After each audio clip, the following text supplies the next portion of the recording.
Chapter 35:18. If she had to use a word to describe it, Yu was warmth. Gong Fan, on the other hand, represented destruction. Lisa could still remember when Yu first joined Hurricane. He had vowed, "Only when I'm strong enough can I protect the people I want to protect." However, when that pure and warm Yu was sealed away forever, he returned as a youth who was so cold that he did not seem to be made of flesh and blood.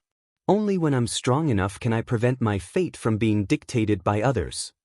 Gong Fan, who had returned, was like a terrifyingly ambitious schemer. Master? Lisa looked up with a conflicted expression and mustered up her courage to ask, "Do you still remember Yun Tianyu?" In her memory, it was Yun Tianyu's warm smile when he smiled at her.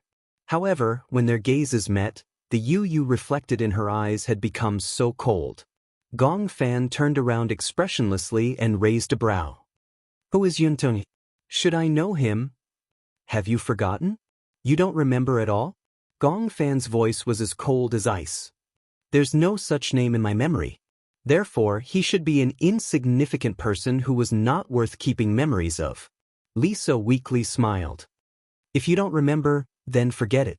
She paused for a moment before saying, "It's cold. Let's go back to the room." Gong Fan entered the room. Lisa closed the balcony door and looked at his back thoughtfully. The next night, in the hotel's conference hall. When Gu Jinglian arrived, it was already 7 in the evening. On his way here, he passed by the war zone and was delayed for some time. When he reached the conference hall, it was filled with people in black suits. These were the Hurricane Group's North African market executives. A youth in a black cloak sat at the table with his back facing him. The brim of his hat was pulled up high to cover his entire face. His subordinate beside him reminded him that this youth in a black cloak was Gong Fan. "Why is it a child? This is my first time seeing him too. I didn't expect it to be such a young child."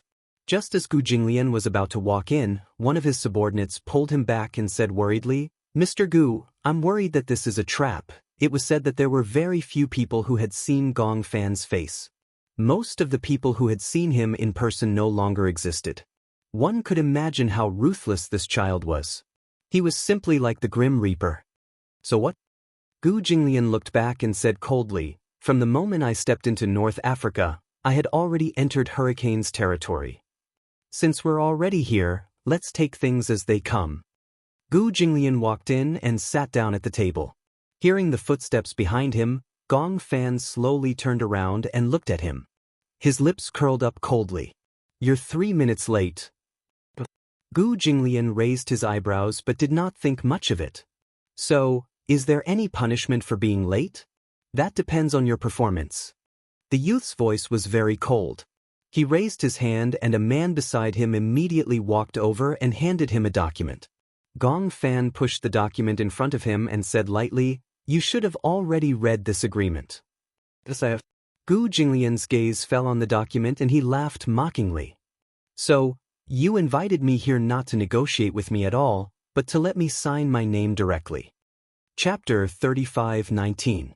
"Oh, then, what if I don't sign it?" Gu Jinglian suddenly pushed the document away. His expression was equally cold. The young man looked up slightly. Under the cloak, his face was buried in the shadows, and it was impossible to see his face clearly. The entire conference hall was dominated by the people from the Hurricane Group. However, even so, Gu Jinglian still looked calm and composed. He sat at the table calmly, facing Gong Fan. Invisibly, the auras of the two people fiercely clashed several times. They were actually evenly matched. Lisa, who was standing behind Gong Fan, looked at Gu Jinglian. She actually felt that this man had the same temperament as Gong Fan. Cold and icy. Even in such a tense atmosphere, his aura did not lose out at all. Gong Fan said, "You have to sign it." But Gu Jinglian glanced at the document and crossed his arms arrogantly. "I can't accept the unfair terms on the document. Similarly, I, Gu Jinglian, am also a capitalist of the Hurricane Group. Capitalists don't make meaningless deals. It's your business if you want this piece of land. If I don't give it to you, it's my attitude." Gong Fan suddenly sneered and said slowly, "The terms on this document can't be said to be unfair to you." "What do you mean?" The young man said coldly, "There are many ways to deal with real inequality. Similarly, there are many ways for me to get that piece of land. I can buy it." Similar. Pausing, his upper body slightly leaned forward. Beneath his cloak, a pair of deep eyes stared at him without blinking. He enunciated each word clearly. "I can also raise your military factory to the ground in a single night. At most, I'll blow up this piece of land into ruins and rebuild it."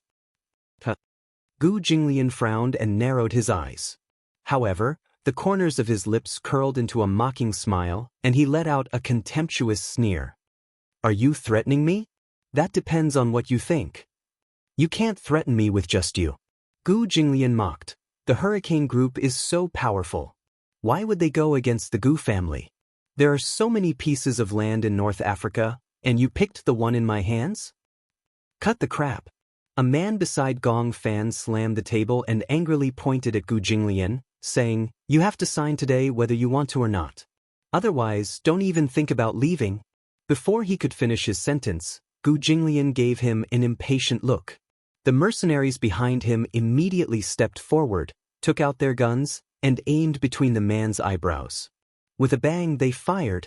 In less than a minute, the arrogant and overbearing man had already fallen to the ground, turning into an ice-cold corpse. Fresh blood continued to seep onto the ground, dyeing it red.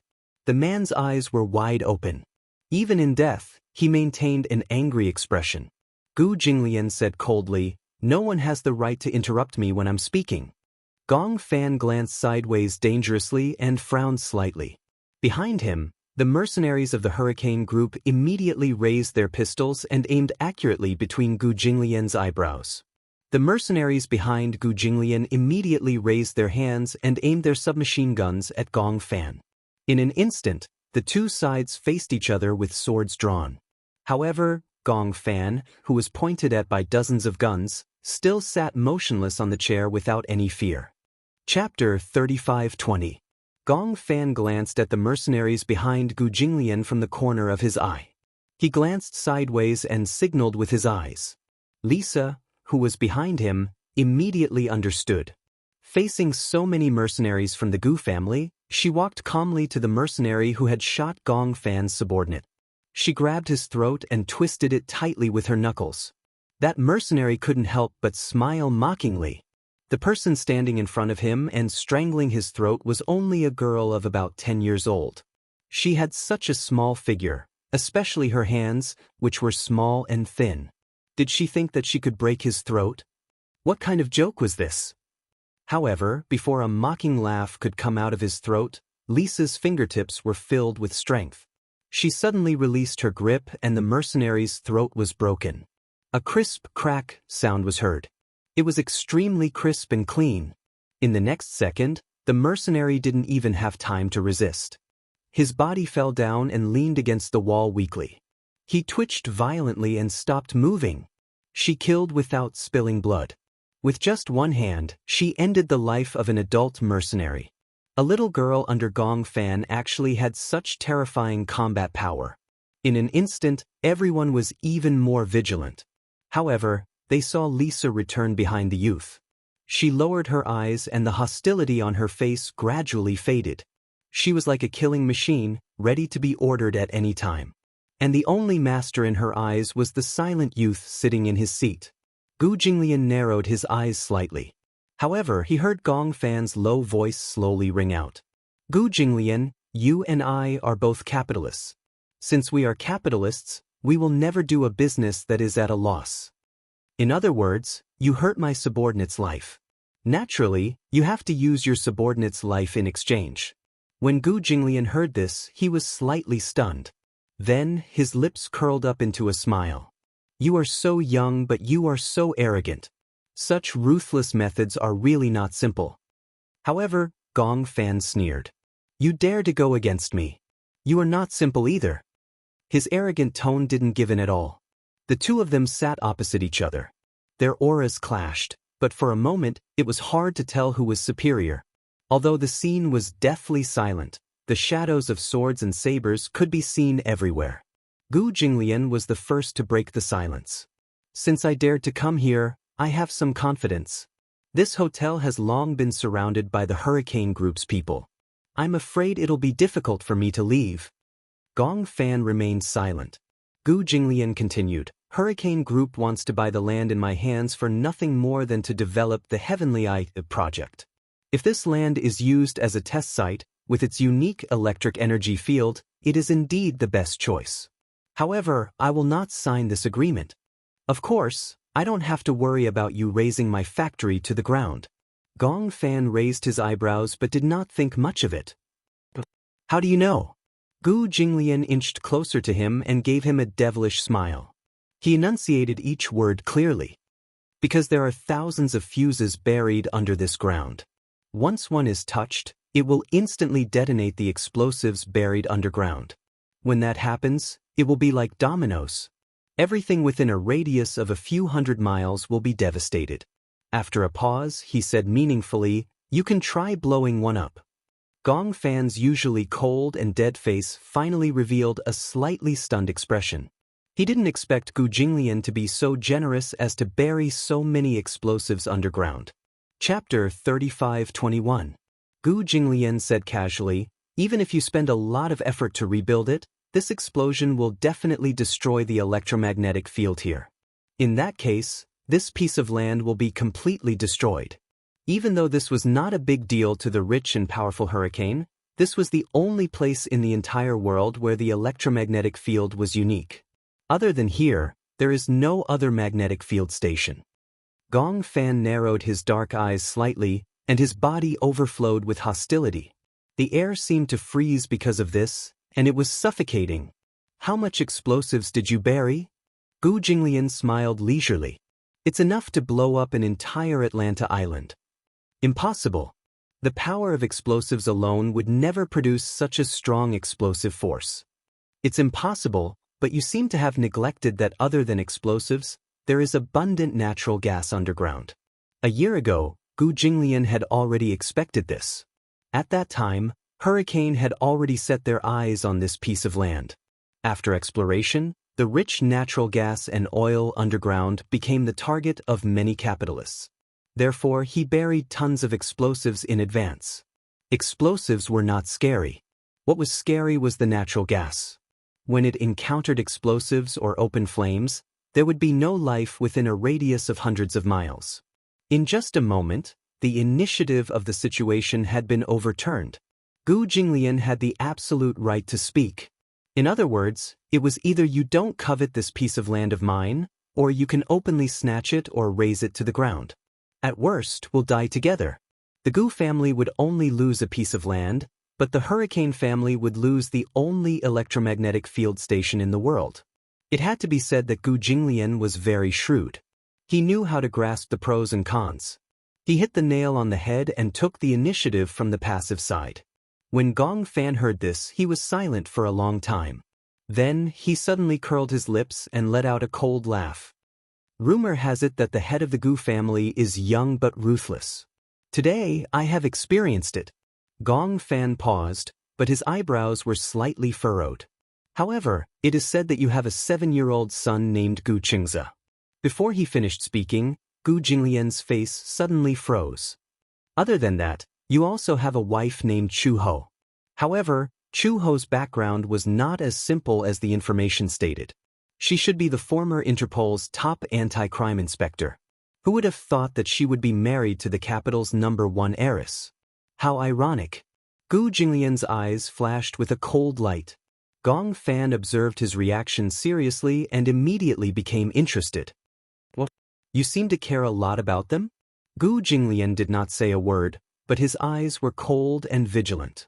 Gu Jinglian, I'm surprised that someone of your status would get married and have a child. Gu Jinglian remained silent.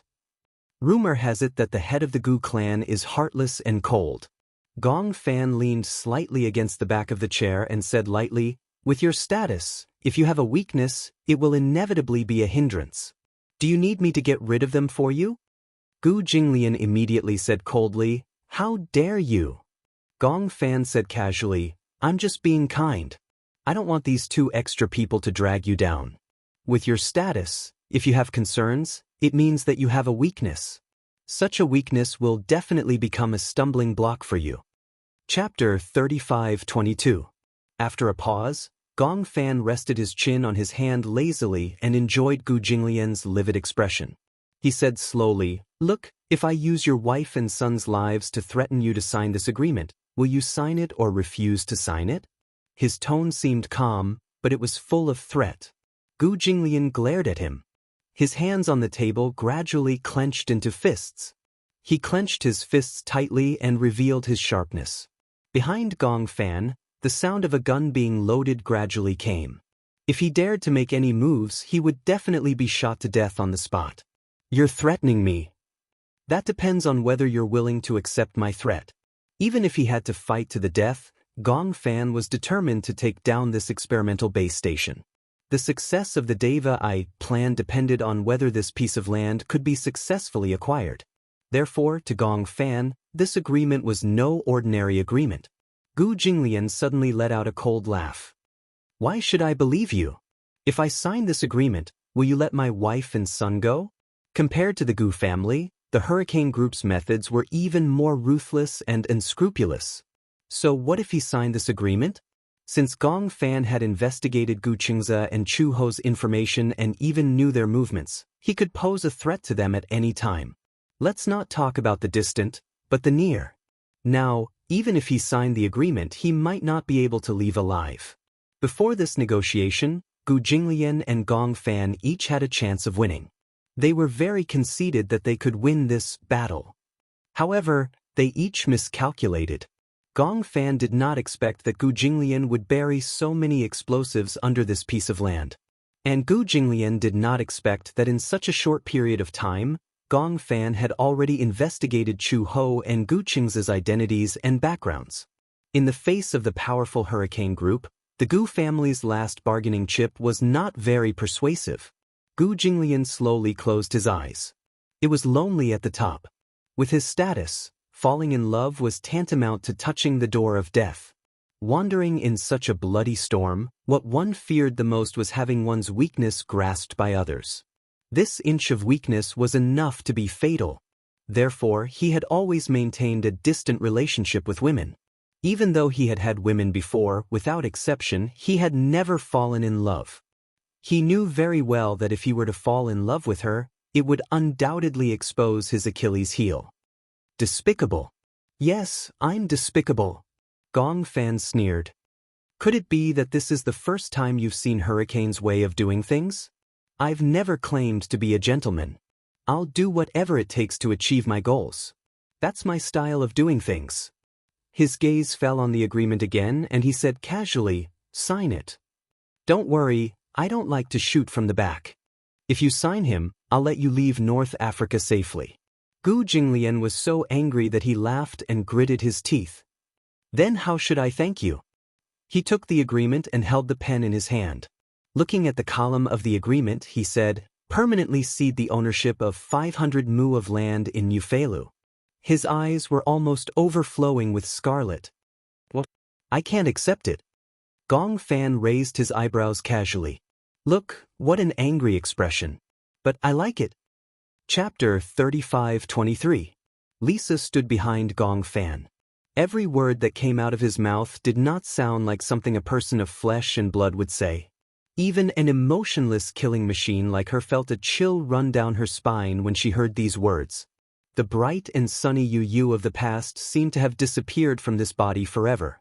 Now, the 9-year-old child in front of her, who was extremely mature, was more like a sick and paranoid devil. He used his admiring gaze to admire every loser who crawled at his feet. Ever since he became Gong Fan, his methods had become even more cold-blooded and emotionless. But for some reason in the past, she despised Yu for being too soft-hearted. He always had that innocent and romantic look, pure and harmless. Instead, it made her feel that she was an out-and-out devil who killed people without batting an eyelid. But now, facing such a Gong Fan, she suddenly missed that bright smile. Every time she thought of it, she would feel warm. However, when she returned to reality, she knew very well that such a Yu would never come back to life. Lisa's face was filled with disappointment. After Gu Jinglian signed the agreement, When he pressed his thumbprint on the signature area, it meant that he had lost in this smokeless war. He had actually lost to this child. He was indignant, very indignant. He had lost completely. Ever since he became the head of the Gu family, no one had ever made him suffer a loss. He had always been a high-spirited man. However, under the influence of some unknown emotion, he actually signed this name as if he was possessed by gods and demons. He could have resisted signing it. But Gong Fan had used Gu Qingzi and Chu Ho to threaten him. He could not ignore it. Perhaps, as he had said, he did not know when he had developed a concern in his heart. This concern had become his most fatal weakness at the same time. After Gu Jinglian signed the agreement, someone came over to take it away and handed it to Gong Fan for him to look through. Outside the window, the evening wind suddenly blew, and the hat on his head fell. The cloak and hat fell off his shoulders, revealing the youth's delicate and handsome face. On his fair face, his eyes were cold, and the indifference between his eyebrows seemed to be covered with a layer of ice. The moment Gu Jinglian saw his face, he was slightly stunned. This face was extremely familiar. Yun Tianyu. He still remembered that when Xinyu Financial Group held a press conference, Mu Yazhe, who was already the chairman of Xinyu, had gathered more than 100 media reporters and announced Yun Tianyu's identity on the spot. Gu Jinglian also happened to see this news. In the camera, Yun Tianyu stood beside Mu Yazhe with an obedient smile on his face. He looked like a well-mannered little gentleman. However, the two children's faces. Yun Tianyu. Coms. How troublesome. The mercenaries behind Gu Jinglian immediately stepped forward and fired. In an instant, smoke filled the air. The row of mercenaries behind him were all shot and fell into a pool of blood, their hearts beating out of them. Gong Xiaoying had ordered that anyone who had seen Gong Fan's face should not be allowed to live. Chapter 35-24. Seeing that none of his subordinates survived in less than half a minute, Gu Jinglian's face was filled with shock. Dark clouds and anger gathered between his brows. One of the mercenaries walked in front of Gu Jinglian and raised his wrist. The desert eagle in his hand was aimed at Gu Jinglian's temple. He turned his head to look at Gong Fan. As long as he gave the order, he would immediately pull the trigger. Master, how should we deal with this person? Gong Fan raised his eyes coldly and said expressionlessly, I said before, let him leave safely. When the mercenary heard this, he immediately put away the desert eagle and returned behind Gong Fan. Gong Fan said, let's go. Gu Jinglian was extremely surprised. He actually let him go and let him leave? Gu Jinglian pursed his lips and looked at him with disdain. Don't play this trick. Don't tell me that if I turn around, someone will point a gun at me? Gong Fan said calmly, no one will shoot. Gu Jinglian was speechless. I will do what I say. This is also one of the principles of a capitalist. Gu Jinglian raised his eyebrows and suddenly stood up. He said word by word, you said it. After saying that, he suddenly turned around and walked towards the door. Behind him, one of the mercenaries saw that Gong Fan really let Gu Jinglian go. He gritted his teeth and reached for his waist belt. He gripped his gun tightly and suddenly pulled it out and loaded it. The cold muzzle of the gun was aimed straight at Gu Jinglian's back. His finger was on the trigger, ready to fire at any moment. Bang! A loud sound was heard. A gunshot exploded behind him. Gu Jinglian paused in his steps and looked sideways. From the corner of his eye, he saw that the mercenary who was waiting for an opportunity to sneak an attack had been shot and fell to the ground. He held his wrist that was shot and widened his eyes in disbelief as he looked at Gong Fan. Master, if you let the tiger return to the mountain, it will definitely become a threat in the future. Gong Fan leaned lazily against the back of the chair. His fingertips tapped on the table casually, and his expression was obviously a little impatient. I don't need you to teach me what to do. He's Gu Jinglian, and the Gu family is a big business. If he's allowed to leave North Africa, the consequences will be unimaginable. Shut up. Gong Fan said coldly, if you continue talking nonsense, you can go and die. The mercenary was so shocked that he shut his mouth, not daring to say anything else. Gu Jinglian left without looking back.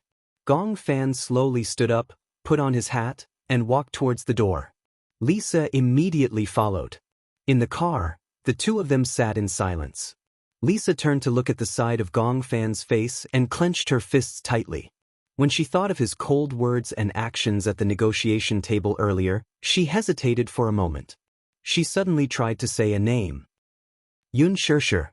Gong Fan's expression did not change at all. He turned around and frowned slightly. It was obvious that he felt unfamiliar and puzzled by the name that came out of her mouth. "What? Master, do you still remember this name?" Xianxia. Gong Fan frowned and pondered for a moment. Then he asked coldly, "Should I remember this name?" Lisa was stunned. For a moment, she did not know how to respond. Gong Fan asked again, "Who is she?" "She is..." Lisa hesitated. When she saw that Gong Fan had really forgotten any memory of Xianxia, for some reason her heart ached. Gong Fan said coldly, "If it's a meaningless person, I naturally won't have any impression of her." After saying that, he looked out of the window again. Chapter 35-25. At the Gu residence. Chu Ho was lying flat on the bed with her arms under her head. She looked at the night sky outside the window, her thoughts in a mess. For some reason, her eyelids were twitching violently. After Gu Jinglian left, she had insomnia for 2 nights. She would toss and turn in bed until the wee hours of the morning before she could fall asleep. When she woke up the next day, she would go to work early and return home exhausted. At night, she would have insomnia for no reason. It was the same for 2 consecutive days, and she was exhausted. For some reason, she had an ominous feeling in her heart. Gu Jinglian went to North Africa. The next day, the news reported that the war in North Africa was gradually expanding and the peacekeeping forces were about to intervene. Ever since the war started, North Africa had been divided into 3 regions. One was the war zone, one was the neutral zone, and the last was the peaceful zone. However, the war had already spread to the neutral zone, and several of the Gu family's major factories were built in the neutral zone. If the war spread, it would affect the Gu family's businesses. It was said that several airports in North Africa would be bombed into ruins. All air routes would be stopped, and international traffic would be paralyzed. This meant that many people would not be able to leave North Africa by plane. If they could not leave in time, they would become sacrifices for the war. This war had caused heavy civilian casualties, and various countries had begun to evacuate their nationals. Many people from developed countries had left early. China had also begun to evacuate its nationals on a large scale. Many of the Chinese factories in North Africa were now empty, leaving behind empty factories. The Chinese gathered at the country's embassy, waiting for orders to evacuate their nationals. The ship in charge of evacuating the nationals had already rushed to several major ports in North Africa. It was estimated that the evacuation would be completed within 3 days. Then, what about Gu Jinglian? If he continued to stay in North Africa, he would be in danger. She had to admit that this was a very strong man. Even the most powerful mercenaries were no match for him. However, it was the era of firearms. No matter how strong one's body was, it would be difficult to withstand cannons and bullets. Chu Ho asked Uncle Fu about Gu Jinglian, but Uncle Fu replied that communications were cut off and they could not contact the person in charge of the factory. There was no news. This meant that Gu Jinglian's life was in danger. Chu Ho did not feel good about it. She didn't know why.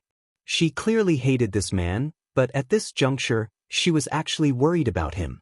Chu Ho turned over and hugged the pillow in his arms. He closed his eyes and forced himself not to let his imagination run wild. The door was suddenly pushed open.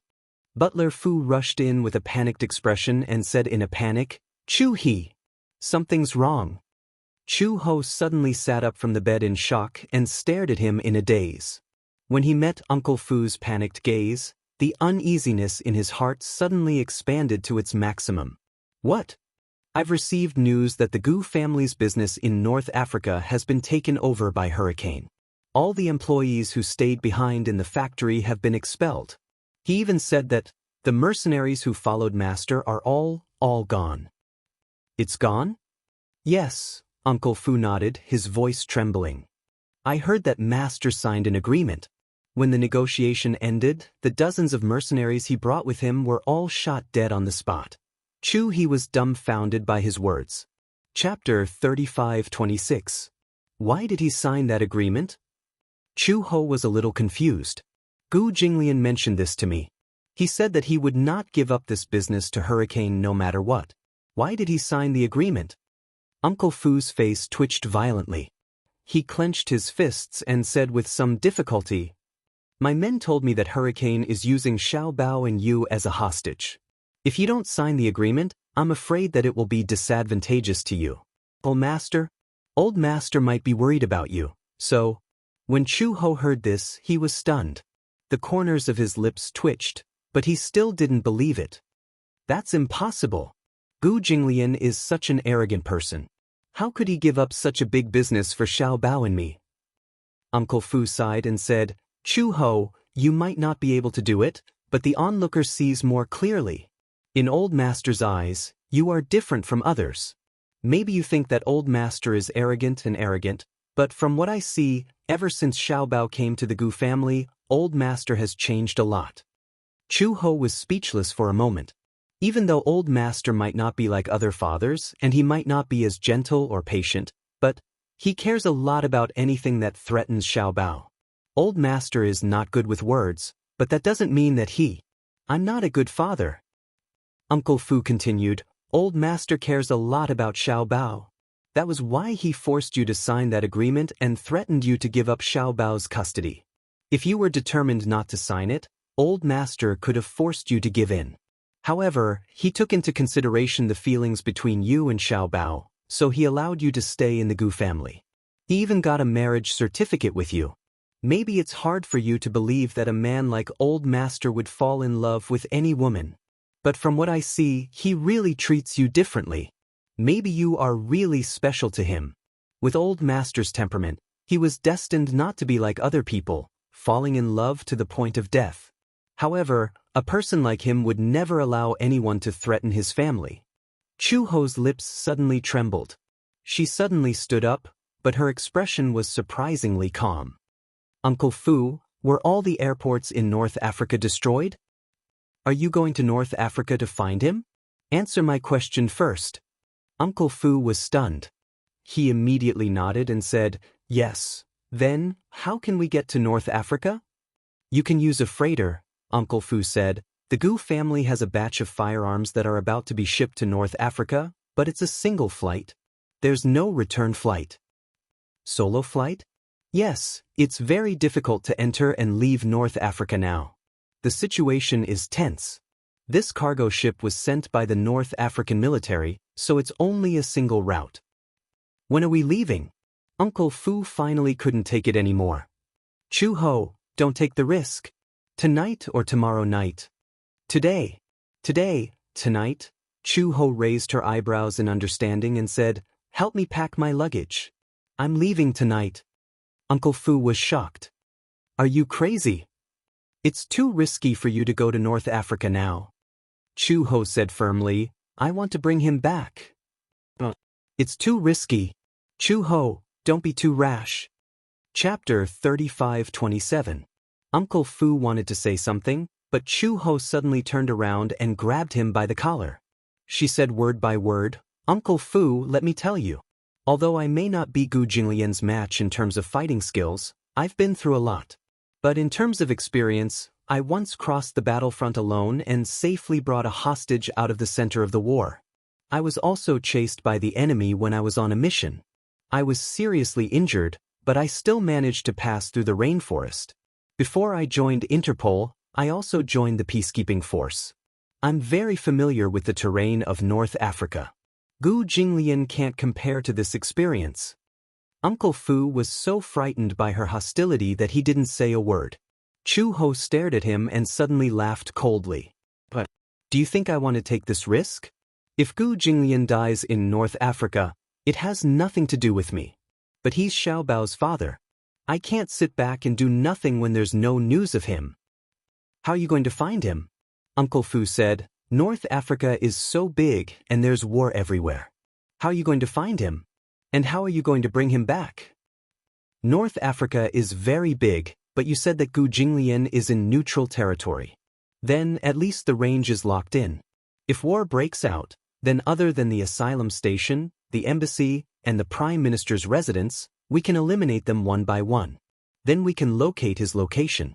Uncle Fu was confused, but hearing her solemn vow, he thought that she probably had the confidence to bring Gu Jinglian back safe and sound. So, he nodded reluctantly. If you don't have full confidence, don't take the risk. But I'm just a bag of old bones. I can't help much. Chu Ho curled her lips into a smile and appeared relaxed. You stay here and take good care of Xiao Bao. Okay, I'll take good care of Xiao Bao. You said that Hurricane Group used Xiao Bao and me as a threat to force Gu Jinglian to sign the agreement. After squatting for a while, Chu Ho said, to ensure Xiao Bao's safety, don't go to school for the time being. Ask for leave from the kindergarten. All right. Uncle Fu helped her pack and walked to Xiao Bao's room. In Xiao Bao's room, Chu Ho quietly walked to the bedside and bent over slightly. Looking at the sleeping child, he frowned slightly. He was reluctant to part with him. Chu Ho gently caressed his forehead, closed his eyes, and planted a kiss between his eyebrows. Good night, Xiao Bao. She hoped that the next time she said good night, it would be with Gu Jinglian. She swore to herself that she would bring Gu Jinglian back for the sake of Xiao Bao. The cargo ship that was scheduled to depart at 3 in the morning set off an hour earlier. Chu Ho caught up with the cargo ship in advance. Carrying a huge battlefield bag, she boarded the ship to North Africa. This cargo ship would take about 4 days and 4 nights to reach North Africa. However, this was almost the fastest way of transportation at the moment. The route was disrupted. It was said that in the war, all the railway tracks were blown to pieces by the rebels. The airport, cargo, and all other transportation were in a state of paralysis. Even if it took 4 days and 4 nights, it was the most optimistic speed. If it was slow, it might not even reach the neutral zone in North Africa in a week. To reach the port, they still had to pass through the flames of war and advance into the neutral zone. Chapter 35-29. Chu Ho was confident because she was already familiar with the terrain of North Africa. Even if the entire area was bombed to ashes, she could still recognize it from memory. When she was still in the peacekeeping force, she had gone deep into the battlefield and was responsible for patrolling the neutral and peaceful areas. At that time, the flames of war had already begun.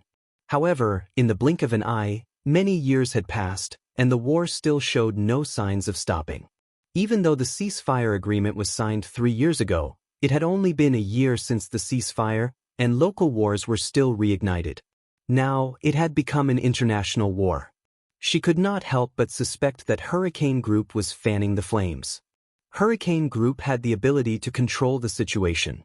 Although the ceasefire was due to the intervention of the Xi forces, the anti-government forces had never given up on the idea of starting a war. However, the various countries controlled the military and took drastic measures to prevent the flames of war from spreading. Hurricane Group sold weapons secretly at low prices to the military and started the war again. Because of the weapons blockade and the anti-war prohibition agreement, the sales of any weapons to North Africa were strictly prohibited. Hurricane Group sold weapons of mass destruction to the Zhengfu army and sold some to the anti-government forces at low prices. Just like that, the two sides started fighting again. Hurricane Group had always been on Interpol's top blacklist.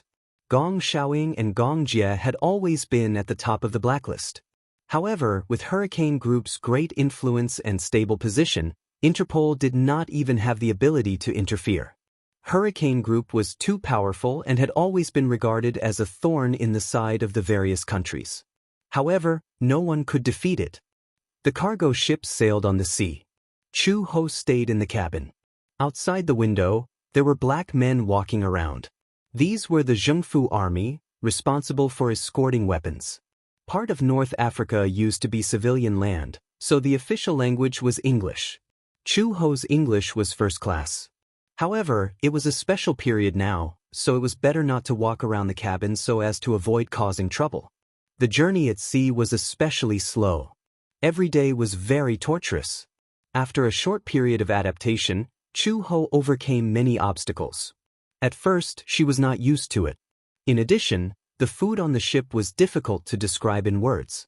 It was either potatoes or bread. It was extremely disgusting. However, no matter how disgusting it was, she had to swallow it. 5 days later, the ship finally arrived safely at the port. The port was located in the peace zone. When she landed, she heard that parts of the neutral zone had already fallen. There were countless casualties, and many areas had been occupied by anti-government forces. Hence, most of the Zhengfu army had already retreated from the neutral zone. As for the rest, most of them had probably been captured. War was especially cruel. A precious life in a war was no different from a bullet. In war, humanity was obliterated incisively and vividly. Soldiers, civilians, and even children who did not know the ways of the world, without exception, could not survive. She watched helplessly as a child was run over by a tank and was badly mutilated. She saw with her own eyes a soldier holding an AK gun and shooting at a helpless civilian. Their intestines and stomachs were torn apart. She also saw all kinds of corpses lying messily on the ground on the streets and in the wasteland. They were as lowly as ants. That was why she hated war. Abhorrence. Chapter 35:30. Chu Ho hired a driver from the front line for $100, some food and water, and successfully bribed him. Because of the outbreak of war, his family had lost their source of food. They even resorted to eating tree bark and soil to survive. Before the driver sent her to the front line, he went home and gave all the food to his wife and daughter. Then he drove her to the front line. Along the way, the driver was curious why she wanted to go to the front line with such a big bag. At this time, even the Zhengfu army, including many unavoidably, could only think of ways to escape from the war zone. He found it strange to meet someone who wanted to go to the front line, so he asked curiously in broken English, "Are you a war correspondent?" Then why do you want to go to the front line? It's raining bullets there. There are anti-government troops and corpses everywhere. It's hell. The driver smiled and said, "But I already sent 2 batches of war correspondents to the front line this morning. In the end, one of the correspondents was shot as soon as he got out of the car. I dragged him back. Luckily he survived." When did the war break out? The driver sighed and said helplessly, "A few days ago." Logically speaking, the neutral zone shouldn't have fallen.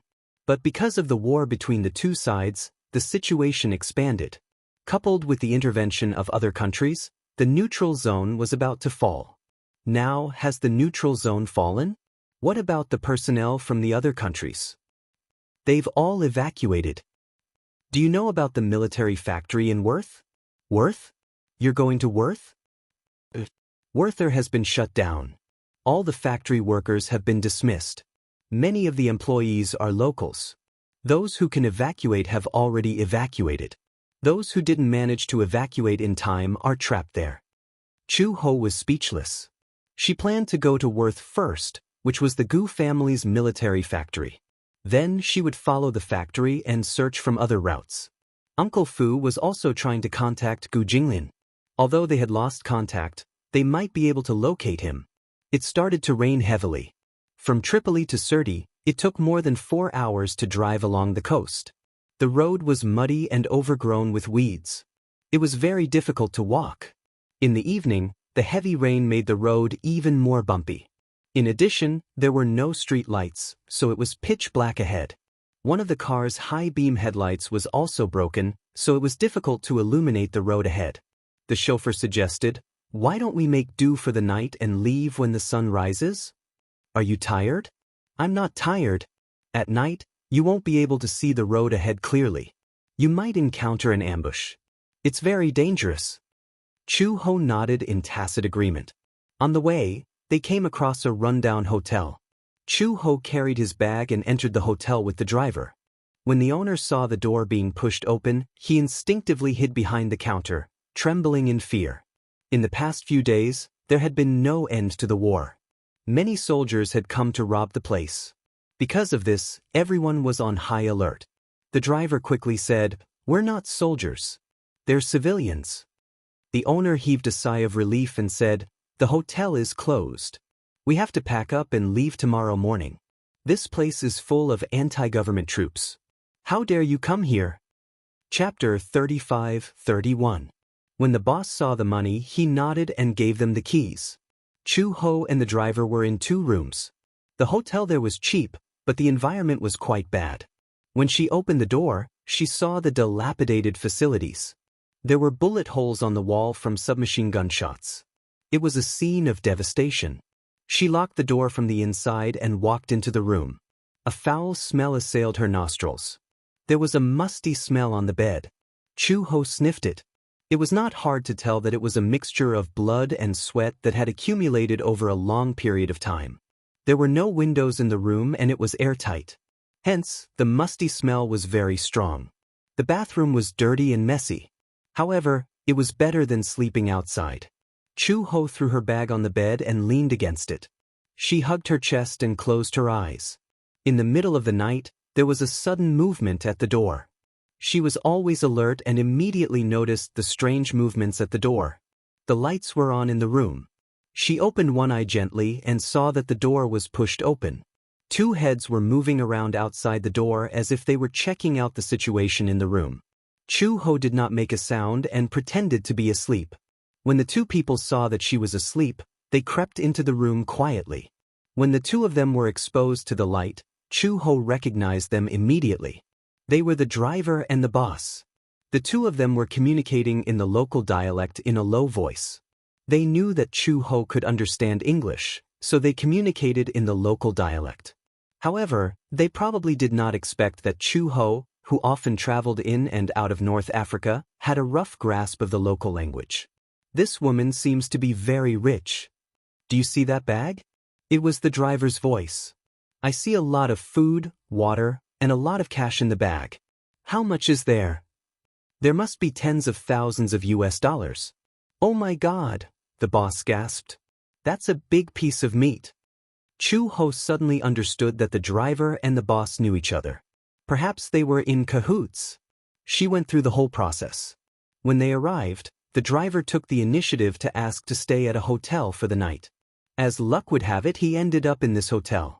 Many civilians in North Africa were very poor. Because of the war, they did not have fresh food reserves.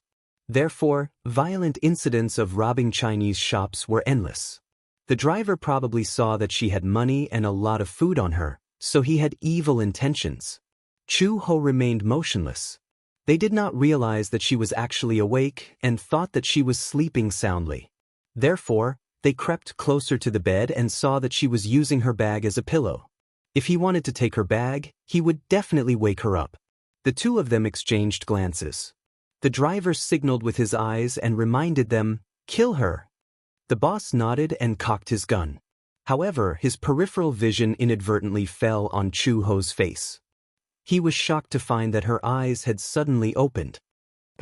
Before he could let out a coherent cry of surprise, Chu Ho suddenly jumped up from the bed and clamped his legs around his neck.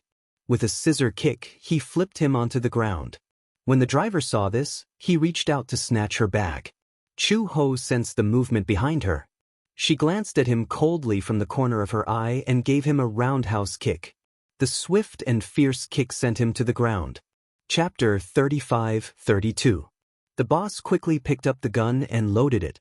He aimed the muzzle at her back and was about to pull the trigger. However, just as she pulled the trigger, he had already heard the sound of a gun being loaded behind her. With a sudden somersault, she dodged the bullet before he could shoot. Before the person could react, she bounced up from the ground, jumped over the big bed, and kicked her wrist, sending the gun flying away. With a backhand, he locked his arms behind his back. Looking around, she could not find any cloth strips, so she simply broke his wrist bones with 2 cracking sounds. The boss cried out in pain and wailed. The pain of having his bones dislocated caused his body to twitch violently. Chu Ho ignored his screams. She reached out to grab his jaw and dislocated it. She threw him aside and walked toward the driver. A minute later, the driver's joints were also dislocated and he was thrown beside the boss. Chu Ho walked in front of the 2 men and gently rubbed her wrists. She said coldly, "Who are you? Why did you attack me?" Robbery? Chu Ho narrowed her eyes dangerously. Don't tell me you want to destroy the evidence? The two of them were so frightened by her terrifying gaze that they immediately fell silent, not daring to say another word. Chu Ho couldn't be bothered with them. She squatted down. However, this action scared the driver so much that he screamed. It was as if he was worried that she would kill them at any moment. "Don't worry, I won't kill you." Chu Ho fumbled for the car keys from the driver's body. Then she stood up, picked up her combat bag and turned to leave. The two men were left looking at each other with cold sweat all over their bodies. Chu Ho walked out of the hotel and parked the car at the entrance. In the rain, she could vaguely see the flames in the distance. That was probably the neutral zone that had fallen. She turned on the compass and got into the car. She threw her bag on the front passenger seat and got into the driver's seat. She started the car and drove slowly in the direction of the flames. In the rain, the air was humid. Chu Ho took out a bottle of water from his bag and drank it in one gulp. He opened the window and casually threw the empty bottle out. At night, coupled with the heavy rain, visibility was very low, so she drove very slowly. They were surrounded by low hills and sparse weeds, but there was not a single person in sight. Along the way, she encountered one or two corpses lying in the middle of the road. For safety reasons, she was not sure if there was a ditch or a landslide on the side of the road. Therefore, for safety reasons, she did not go around the corpses and directly ran over them. After driving for tens of kilometers, they saw a checkpoint. There were many vehicles parked at the checkpoint, as well as a very large oil tanker. They could vaguely see a few livestock. Because of the outbreak of war, many gas stations were destroyed. Therefore, the checkpoint became an important supply station. The oil price here was very cheap because the oil resources were very rich. A liter of oil that cost 6 yuan in China only cost 60 yuan here. Even a few loaves of bread could be exchanged for a tank of oil. Oil was cheap here, but food, fruits, and fresh water were extremely expensive. Especially at a time like this, an apple was priceless. Chapter 35-33. The car drove all the way to the neutral zone. There were a total of 5 countries in North Africa. However, the neutral zone in the center was Bilibid. It was also the most prosperous area in North Africa. This place was away from the Sahara Desert and was the golden zone of North Africa. Therefore, it relied on oil and many mineral resources and was very developed. Throughout history, North Africa had always been protected by famine and plague. At the same time, there was also invasion and smoke. The car finally arrived at the border of Bilibid. After passing a few checkpoints, they were all passed by using food and US dollars. When they entered Bilibid, the intensity of the war was even more visible. The originally bustling street was now quiet and empty. On the side of the street, there were messy piles of items and corpses. Just more than 10 hours ago, the war had affected the central area. On the road, her car was stopped many times. Once, it was directly stopped by the rebel army. Chu Ho saw that they had tanks and missiles, so she obediently stopped and allowed them to check. Chu Ho got out of the car and first showed her China passport. Now that the country was strong with this passport, it became a foolproof pass.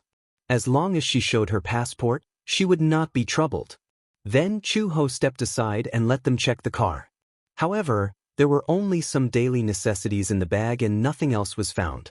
When she entered the territory, she threw away the pistol in advance because she knew that if she encountered the rebel army, they would stop the car and search it. If they found the pistol, it would be disadvantageous to her. As for the food and cash, Chu Ho would not let them search, so she hid them in other corners of the car in advance. Perhaps it was because of racial advantage. Most of the people in Bilibid were black. With the suppression of intelligence, they were obviously very stupid.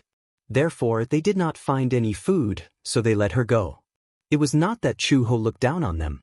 The intelligence of these soldiers could make her cry. When she arrived in Bilibid, it was already dawn.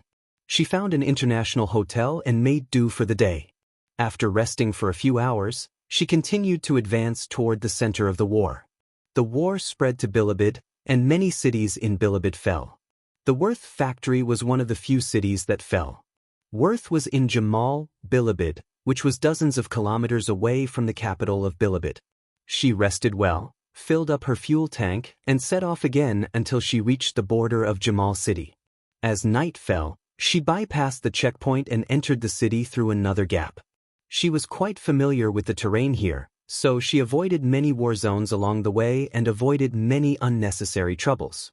After entering Jamal, the entire city was shrouded in the shadow of death. Smoke filled the air as the flames of war swirled in the air. Even at night, he could still see many refugees hugging their dead or injured relatives and crying in despair as she walked along the streets. Blood flowed like a river on the road. One could imagine how intense the battle was during the day. Hell on earth, city of despair. The embassy was located in the city center of Jamal, right next to the government building. Chu-ho relied on his memory to refer to the road signs and found the government building. However, he was shocked to see that the government building had been bombarded until it was on the verge of collapse. On the wall, there was a huge hole, mottled with blood, and the glass door had been bombed into pieces. There were countless casualties at the door, and there were piles of corpses that had not been cleaned up in time. Chapter 35-34. Even in the midst of war in the fallen North Africa, whether it was the government or the rebel army, no one dared to touch the embassy. It was originally a local war. If the embassy was invaded, it would undoubtedly mean that the war had escalated to an international level. Chu-ho parked the car at the door, pushed the door open, and walked in. In the darkness, just as she pushed the door open, her combat boots stepped on a soft corpse. Then, in the pitch-black silence, she vaguely heard the sound of a gun being loaded. She immediately raised her hands calmly and said loudly in English, "I'm Chinese. I'm not carrying any weapons." A beam of high beam shone toward her. The strong light fell on her face and blinded her. Chu-ho calmly accepted the inspection until it was confirmed that she was a real Chinese. Finally, a light in the hall was turned on. Under the light, Chu-ho saw that countless Chinese had gathered together and were curled up in a corner, staring at her in fear. Chu-ho was shocked. She did not expect that there were still so many Chinese who had not evacuated. "Why are you still here?" "Because the evacuation fleet has already evacuated. The next batch will only arrive in 3 days. The people in the embassy have all evacuated. We're all here waiting for rescue." "Yeah, we don't dare to go out because the embassy is our last refuge. If we go out, those bullets have no eyes. It's very dangerous." It turned out that there were still many Chinese factory employees who did not manage to evacuate in time. Therefore, many people rushed into the embassy. Amidst the flames of war, the current embassy was like a refuge as well as the last protective harbor. Although those people did not dare to invade the embassy, there were often some crazy rebels who did not care about the identity of the Chinese. They burned, killed, and robbed the stores and supermarkets opened by the Chinese. They even went to the embassy and robbed the food and water. Although it would not hurt their lives, the next batch of rescue fleet would only arrive at the port in 3 days. In other words, they had to hold on for more than 4 days. There were a lot of people, hundreds of people. Food and water were very limited. They had handed over all the cash they had. However, they could not afford food and water. Otherwise, with so many people, they could not last 4 days. Therefore, even if they were in the embassy, they did not dare to turn on the lights. They were worried that the rebels would see the light source and rush in to rob them. This place had already been robbed once and a few people were injured. Therefore, they did not dare to turn on the lights. Chu-ho heard that, frowned and asked, "In other words, the country will send another ship to take care of your evacuation?" "Yes." Then, Chu-ho took a step forward and asked, "Are there any of Werther's men here?" After a long time, a man in orange uniform stood up slowly and asked in surprise, "You're looking for Werther's men?" Chapter 35-35. After he said this, the others were obviously trembling in fear. When Chu-ho heard this, he frowned. He had an ominous feeling in his heart. If Werther was controlled by the people of Hurricane, then what about Gu Jinglian?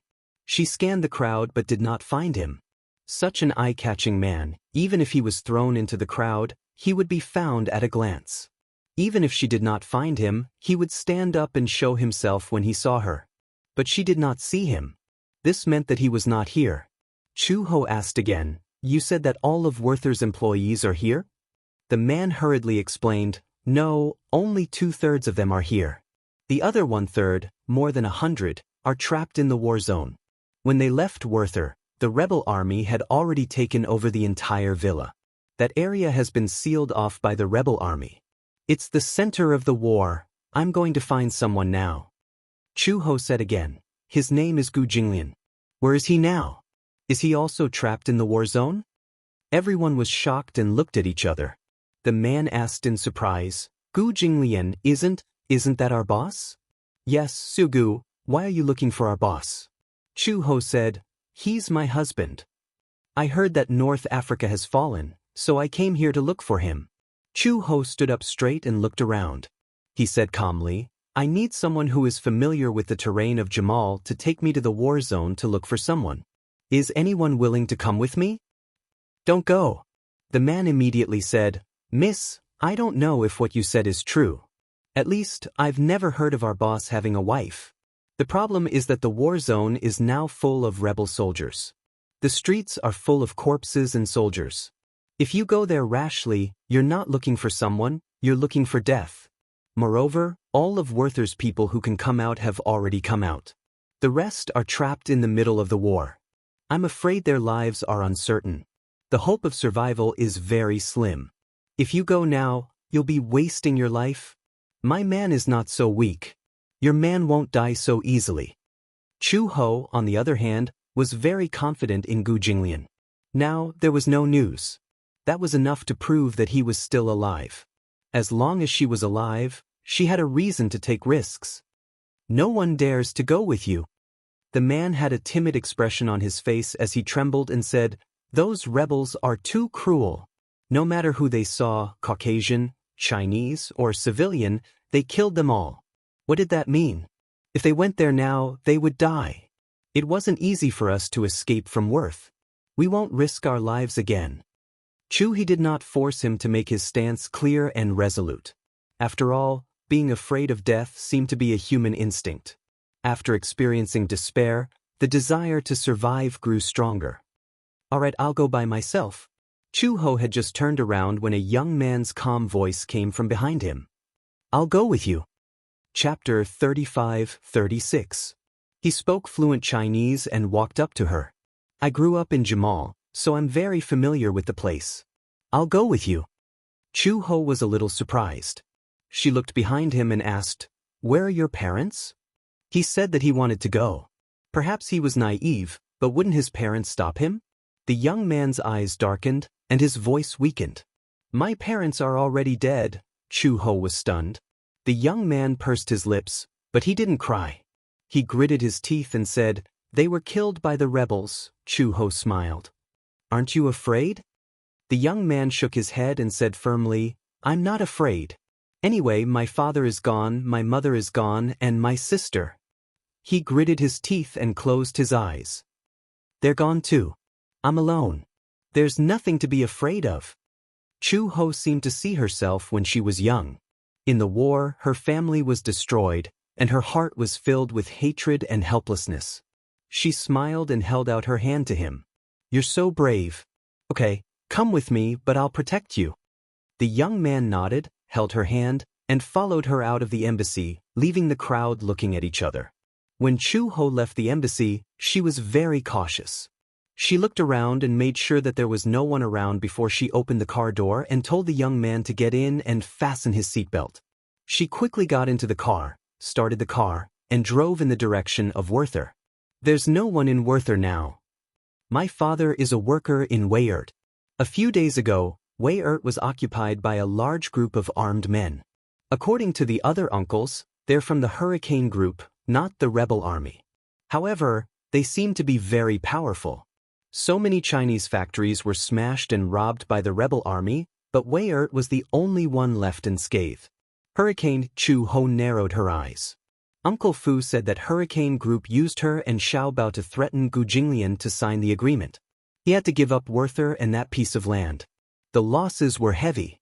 She still couldn't figure out why Gu Jinglian did that. Was it because of her? Was he protecting her? Thinking of this possibility, Chu Ho suddenly laughed at himself. How could this be?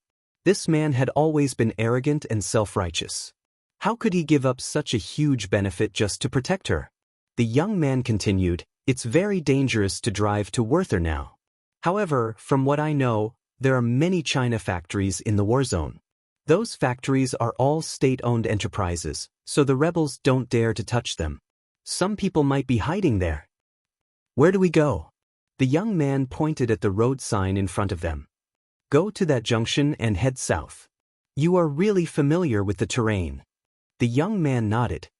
I grew up here. Then how do you speak Chinese so well? That's because my parents are both from China, and I'm also from China. Of course, I have to speak Chinese, but I also know a little English. If my parents were still alive, with our passports, we would be able to catch up with the first batch of evacuation ships. At this point, the youth fell silent again. She probably thought of something sad again. His parents were shot to death because they were trying to protect him, those damned rebels. They deserved to die for being so cruel and merciless. Chu Ho patted her head and smiled. Don't be sad. It's all in the past. Chapter 35-37. By the way, what's your name? My name is Lin Shi. Lin Shi. That's a nice name.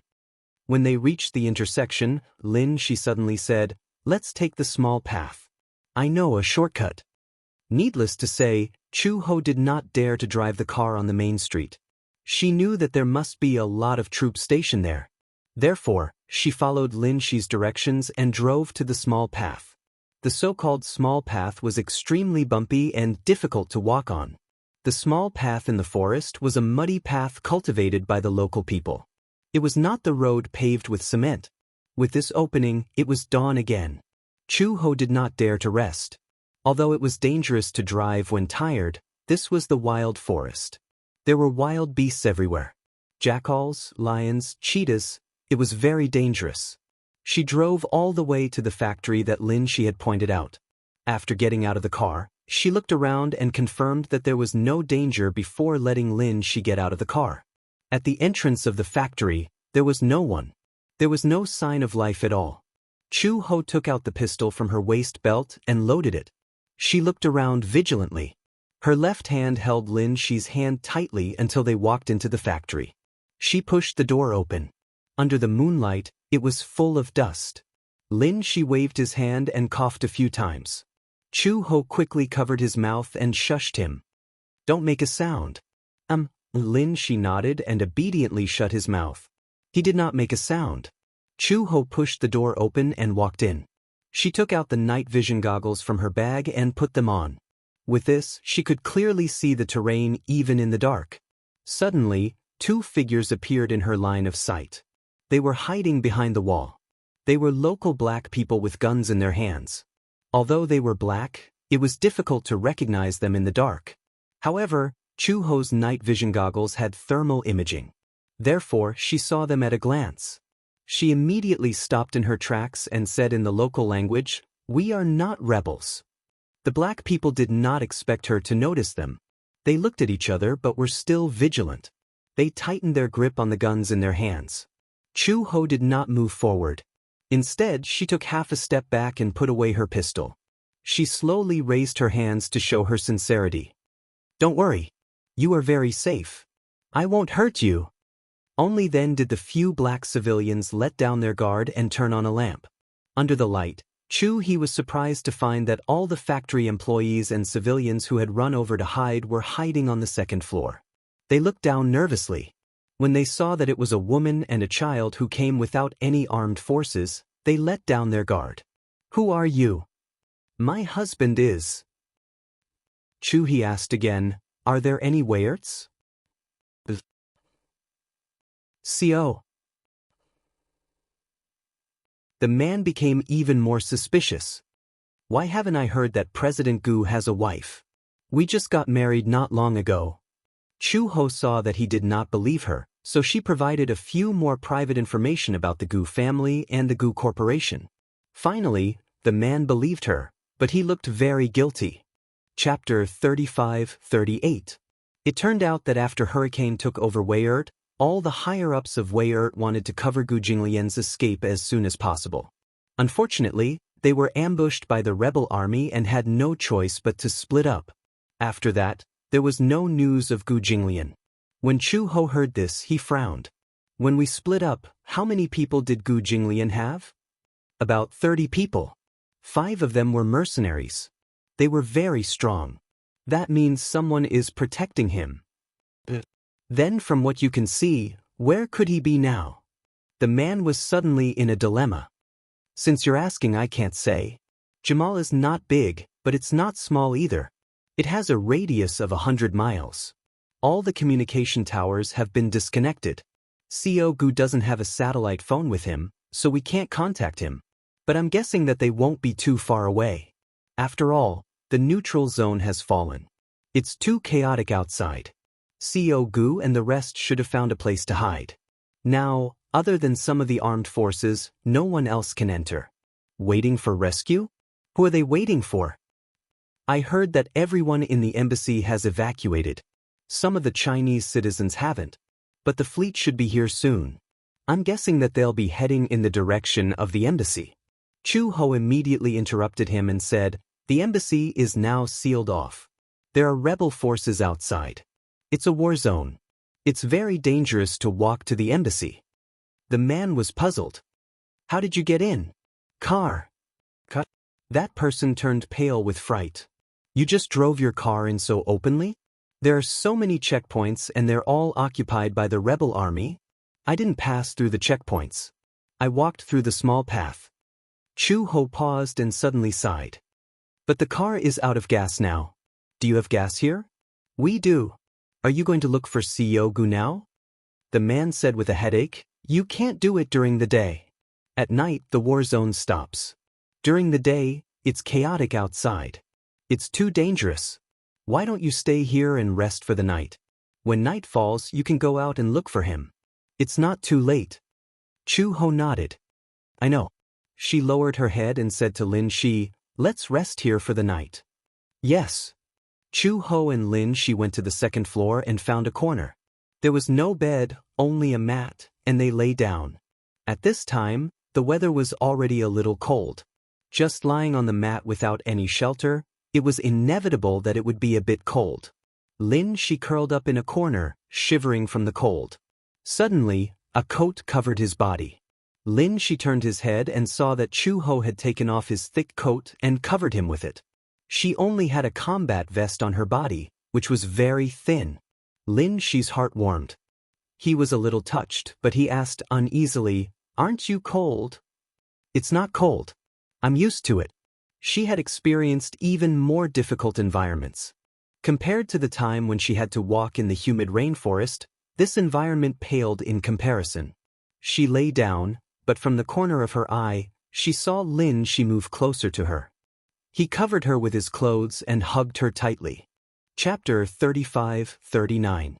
Chu Ho also closed her eyes. Perhaps she was too tired from rushing through the night and the high intensity of her mental strength, so she fell asleep immediately.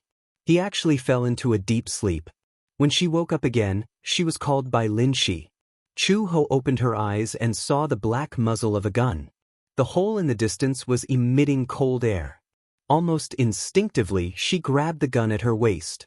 However, the next second, a bayonet was right in front of her. She recognized the gun.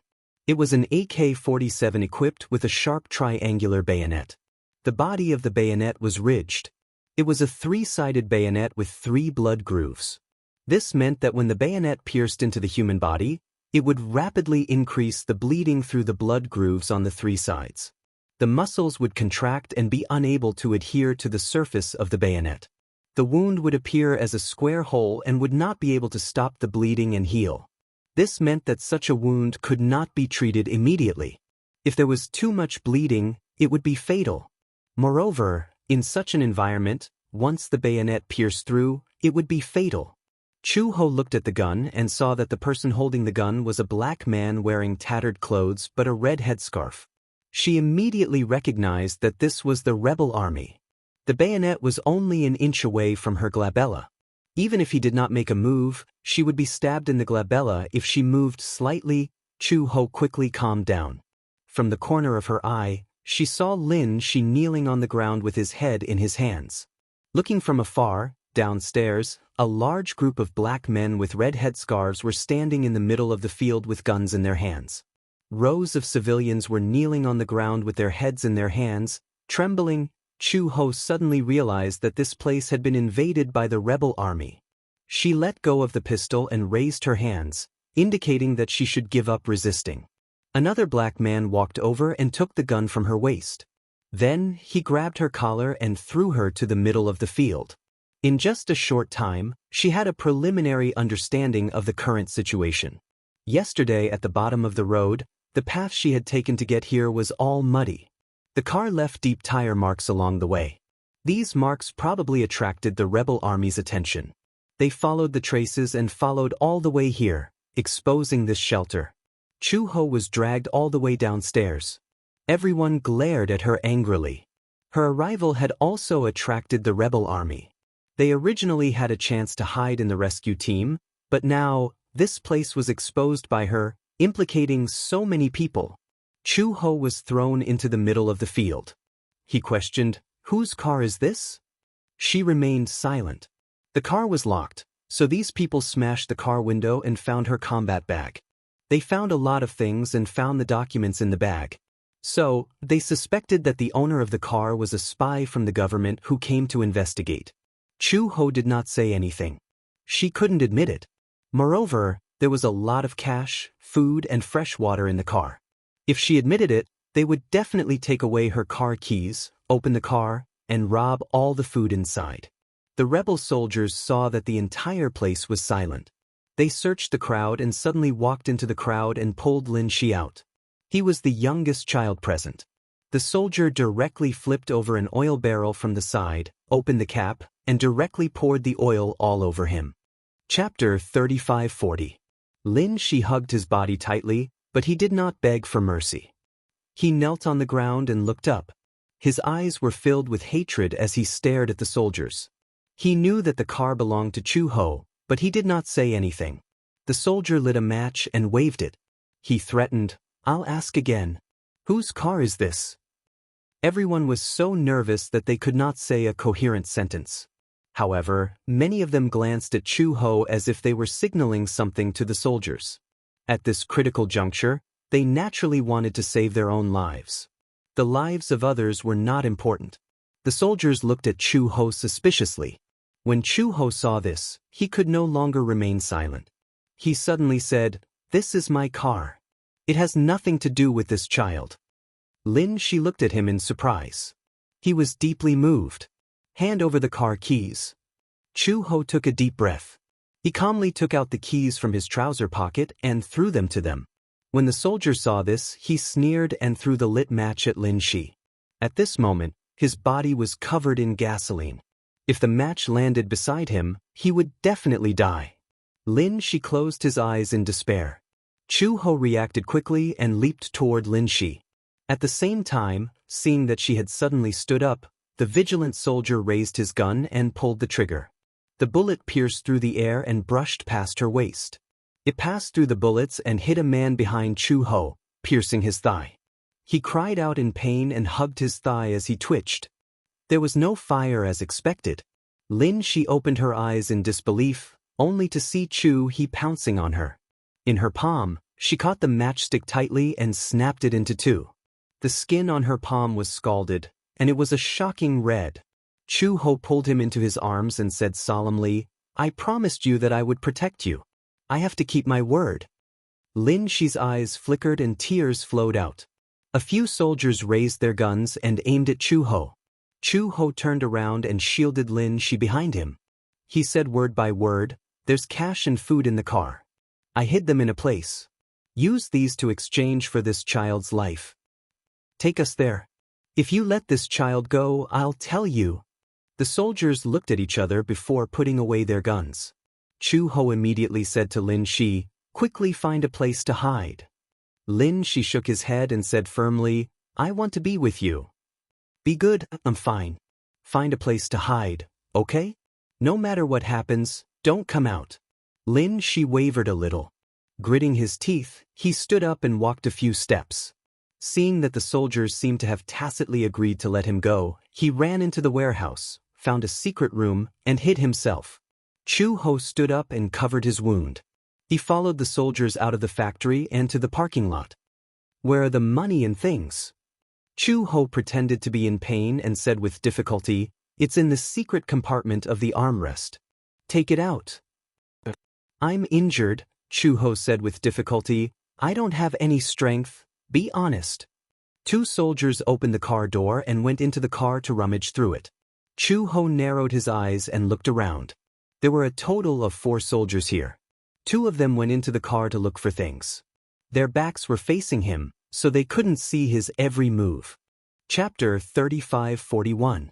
Chu Ho kicked the 2 soldiers into the car and locked the door. Her smooth movements were completed within a few seconds. Before the other 2 soldiers could react, Chu Ho flashed behind them. Just as they raised their pistols to aim at her, Chu Ho grabbed that person's arm and twisted it hard.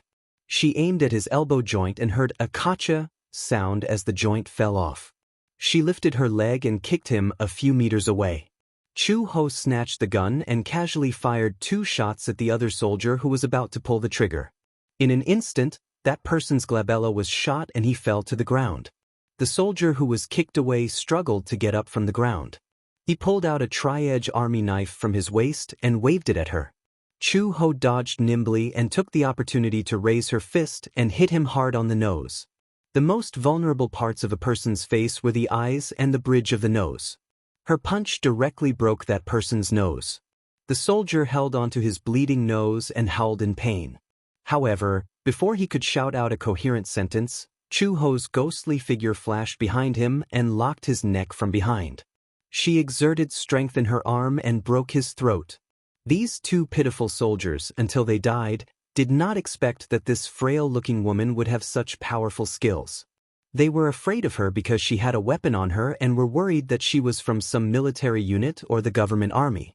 However, no one would have thought that her skills were comparable to the top mercenaries. The 2 soldiers in the car saw this scene and knew that this woman's skills were definitely not something they could win against. Hence, they frantically honked the car horn, hoping that the sound would attract the attention of the other soldiers in the factory. Chu Ho became alert. She suddenly walked to the front of the car and held onto the edge of the car roof. She then kicked the mailbox at the bottom of the car. She was wearing combat boots that were equipped with a short blade. With a kick, a dent appeared in the fuel tank. She kicked again fiercely and the sharp short blade directly cut a hole in the fuel tank.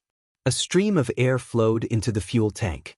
She turned around and plunged into the bushes at the side.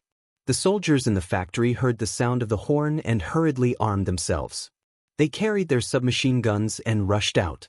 However, when they walked out of the door, they saw that there was no one around. It was dead silent. They glanced at the car and saw 2 corpses lying beside it. The leader took a look and his expression turned cold. He walked over and grabbed one of the corpses by the collar to check his breathing. He was already dead. What happened? Where was that woman? The 2 soldiers in the car kept hitting the window. The leader walked over, bent his arm and broke the window with his elbow. The 2 soldiers tried to climb out of the car window. However, the leader immediately signaled them to keep quiet. He could vaguely hear the sound of dripping. It was especially clear in this quiet night. The leader looked around and suddenly realized that the sound was coming from the bottom. He squatted down and was surprised to see that there was a pool of oil on the floor of the room, giving off a pungent smell of petrol. There was a hole in the fuel tank and petrol was leaking all over the floor. Chapter 35:42. Before he could make a run for it, Chu-He narrowed her eyes and pulled the trigger from the bushes. Bang! A bullet whizzed through the air. Boom! The bullet accurately hit the fuel tank. The fuel tank was already on the verge of exploding when it came into contact with the oxygen. With the ignition of the gasoline and the sparks from the bullet, a strong explosion occurred in an instant. The entire vehicle exploded, and the flames soared into the sky. The powerful shockwave was like an avalanche, sweeping everyone to the ground. A row of soldiers who couldn't dodge in time were instantly swallowed up by the flames. The flames almost lit up half the night sky. The violent explosion was deafening. Chu Ho was also pushed to the ground by the blast. She crawled on the ground until the blast subsided. Then she got up and slowly walked out of the bushes. She glanced at the volcanic sea of fire and turned to walk back to the factory. One of them was pushed to the side by the blast and vomited blood. In his blurry vision, he struggled to support his body, raised his hand, and shot at her abdomen. Chu Ho felt as if her abdomen had been hit by something. Immediately after, she felt a burning pain and a terrifying wound appeared on her abdomen. She clutched her bleeding abdomen and staggered. She knelt on the ground on one knee. When she turned around, she saw the soldier fall to the ground heavily and take his last breath. She struggled to stand. At first, she did not feel anything when she was shot. However, after taking a step, she could not stand anymore. She swayed and fell to the ground. The pain was so intense that she broke out in a cold sweat. Chu Ho struggled to support her body. She immediately tore the vest on her body and pressed on the wound to squeeze out the blood clots. The dagger was tied to the back of her waist. The bullet accurately pierced through the dagger and embedded itself in her skin. Fortunately, the dagger blocked the bullet and did not penetrate too deeply. However, the pain was that the dagger was penetrated. The metal skin stuck to the wound, and the pain was heart-wrenching. Chu Ho crawled to the side of the tree with great difficulty and knelt on the ground. Biting his collar tightly, he tied the cloth around his wound and pulled out the dagger. After disinfecting it with fire, he endured the pain and made a cross on the wound. Then he pulled out the bullet with his bare hands.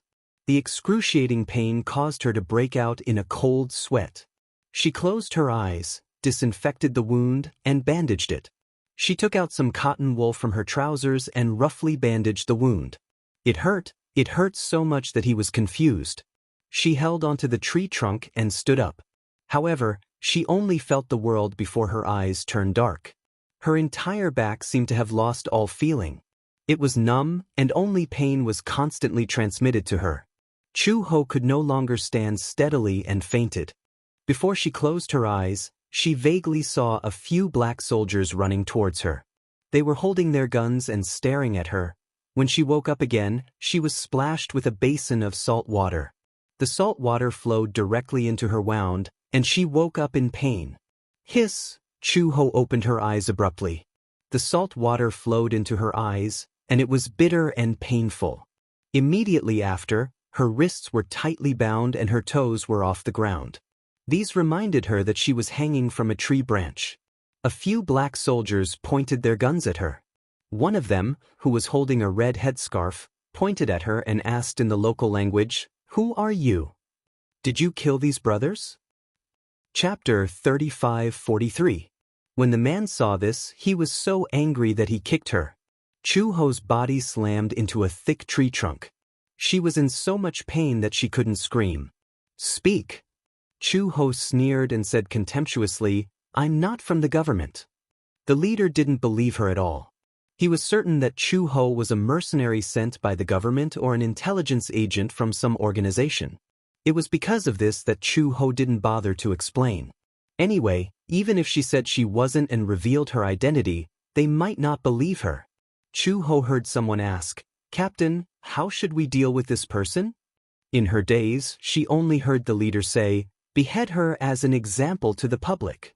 Beheading was the most common method used by terrorists.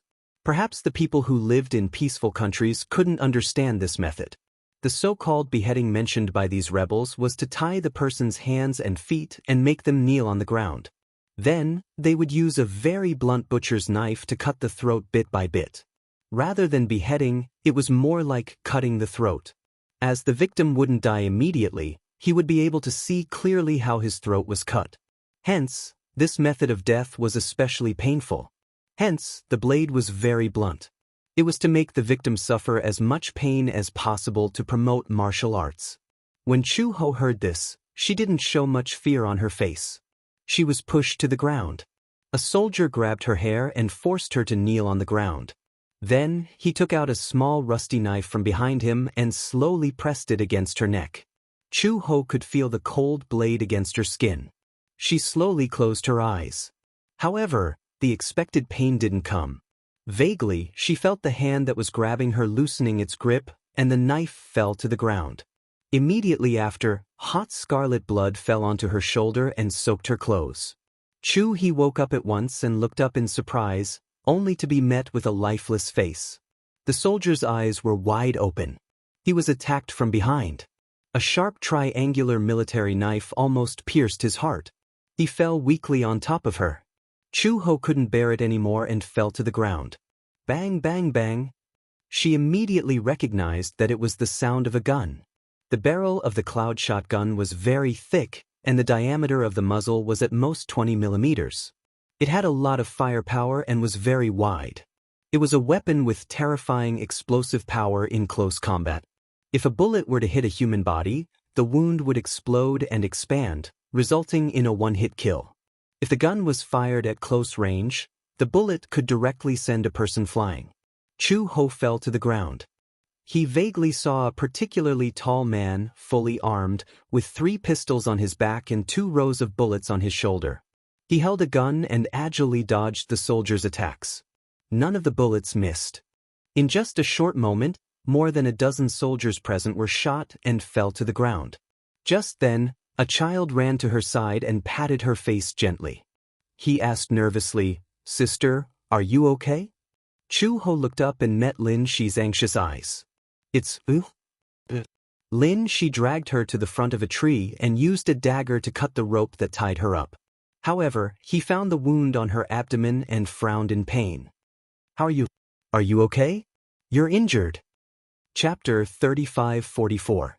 "Didn't I tell you to hide?" Lin Shi said, "There's a secret passage behind the factory. I escaped through that secret passage. I followed the clues you provided and found the person you were talking about. Gu Jinglian. Is that his name?" Chu-ho was stunned. She could not help but look at the man. In the night, the man put away his gun and checked the corpses on the ground one by one. If he found someone who was still alive, he would kill him directly. He stood up and turned around. His handsome and heroic face came into her sight. "Gu!" She opened her mouth and widened her eyes in disbelief. She did not expect him to appear. Gu Jinglian strode over and squatted in front of her. As he moved, the bullets on his body made a tinkling sound. He was wearing a combat uniform and a thick bulletproof vest. His limbs were tied with guns, ammunition, and all kinds of cold weapons. After leaving Werther, he took away all the equipment, guns, ammunition, and bulletproof vests. He was fully armed. He killed his way out of Werther. He led his men and horses and wanted to kill his way out of the fallen area. However, he did not expect to meet a child who was almost attacked on the way. Initially, he was too lazy to care. However, for some reason, he suddenly thought of Xiao Bao. He did not know why, but he saved the child. The child who was saved grabbed him and asked nervously where someone was going. Coincidentally, he was the person the child was looking for. The child said that a young sister came to North Africa to look for him and was now in danger. He asked who it was, but the child could not tell him the name. He only said that it was a very powerful person. He immediately thought of Chu-ho. However, why would she appear here? It was unbelievable. On the way here, he saw a person hanging on a tree branch at the entrance of the factory. He recognized her at a glance. He secretly ambushed and shot a few soldiers. Gu Jinglian looked at Chu-ho nervously. When he saw the wound on her abdomen that was roughly bandaged, he was stunned. "You're injured?" "I'm fine. I was shot." "What about the bullet? Did you take it out?" Take. As Chu-ho spoke, she tried to support her body and stand up. However, she overestimated herself. Just as she stood up, she knelt on the ground due to exhaustion. Gu Jinglian reached out and supported her. Seeing that she was seriously injured, his tone became cold. "Why are you here?" "I came to find you." Halfway through his words, Chu-ho could no longer make a sound. His eyelids twitched violently, and he actually fainted. Gu Jinglian caught her nimbly and pulled her into his arms. His face was full of heartache. This stupid woman actually found her way here. Looking for him? He was clearly courting death. He was a little angry. What kind of place was this? It was such a chaotic place, filled with the flames of war, smoke, and endless disputes. Only people wanted to escape, but she actually rushed here rashly. Crazy? His heart ached as he hugged her tightly, as though he was afraid that she would vanish into thin air in his arms. He frowned and said, "Crazy woman. What should we do?" "Lin," she asked anxiously, "will sister be okay? Let's go back to the base first and check on her injuries." "Okay." As Lin she spoke, he was about to carry Chu-ho. However, Gu Jinglian was one step ahead of him. He carried Chu-ho with one hand and held a gun with the other, ready to deal with any sudden attack. Chapter 35-45. Lin Shi was shocked. He didn't expect this man to be strong enough to carry a woman with one hand. It was too terrifying.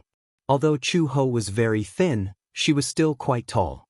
He actually carried her with one hand and his expression didn't change at all.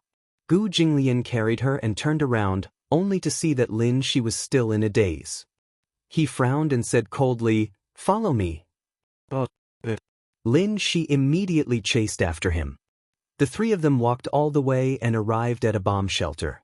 Gu Jinglian was originally with the main group, but because Lin Shi appeared along the way, he came with him to look for Chu-ho. As a result, they lost contact with the main group. They had originally planned to go to the signal tower to restore the broken signal and then contact for backup. Now that they had parted ways and Chu-ho was injured, Gu Jinglian planned to find a place to hide and treat her wound. It was dark and damp in the bomb shelter. Gu Jinglian placed Chu-ho in a relatively dry place. He turned around and instructed Lin Shi, "Bring the gauze and iodine over." Lin Shi carried Chu-ho's combat bag over. He rummaged through the bag for the iodine and gauze and passed them to Gu Jinglian. Gu Jinglian untied the gauze and checked the wound. There was an obvious gunshot wound on her waist and abdomen. There was a cross on the wound, but there was no bullet shell. The bullet had been removed. Gu Jinglian was very surprised. This cross was probably made by removing the bullet. Who did it? Could it be that she did it herself? How did she do it? A woman actually had such terrifying willpower when she was injured by a gunshot. She could actually remove the bullet by herself. However, because of the circumstances, the wound was not well treated. If it was dragged out, it could easily become infected. Gu Jinglian disinfected the wound with iodine. After cleaning it thoroughly, he stopped the bleeding. He covered the wound with a clean gauze and bandaged it. It was especially painful to clean the wound. Chu-ho woke up from the pain. She hissed and opened her eyes. Her beautiful eyebrows were slightly furrowed. Gu Jinglian glanced at her. "Does it hurt?" Chu-ho nodded and his breathing quickened. "Yes, a little." Gu Jinglian said, "Bear with it. If the wound was not treated properly, it could easily become infected and inflamed." After he bandaged the wound, Chu-ho finally closed his eyes and his breathing gradually stabilized. Gu Jinglian suddenly asked, "Why are you here?"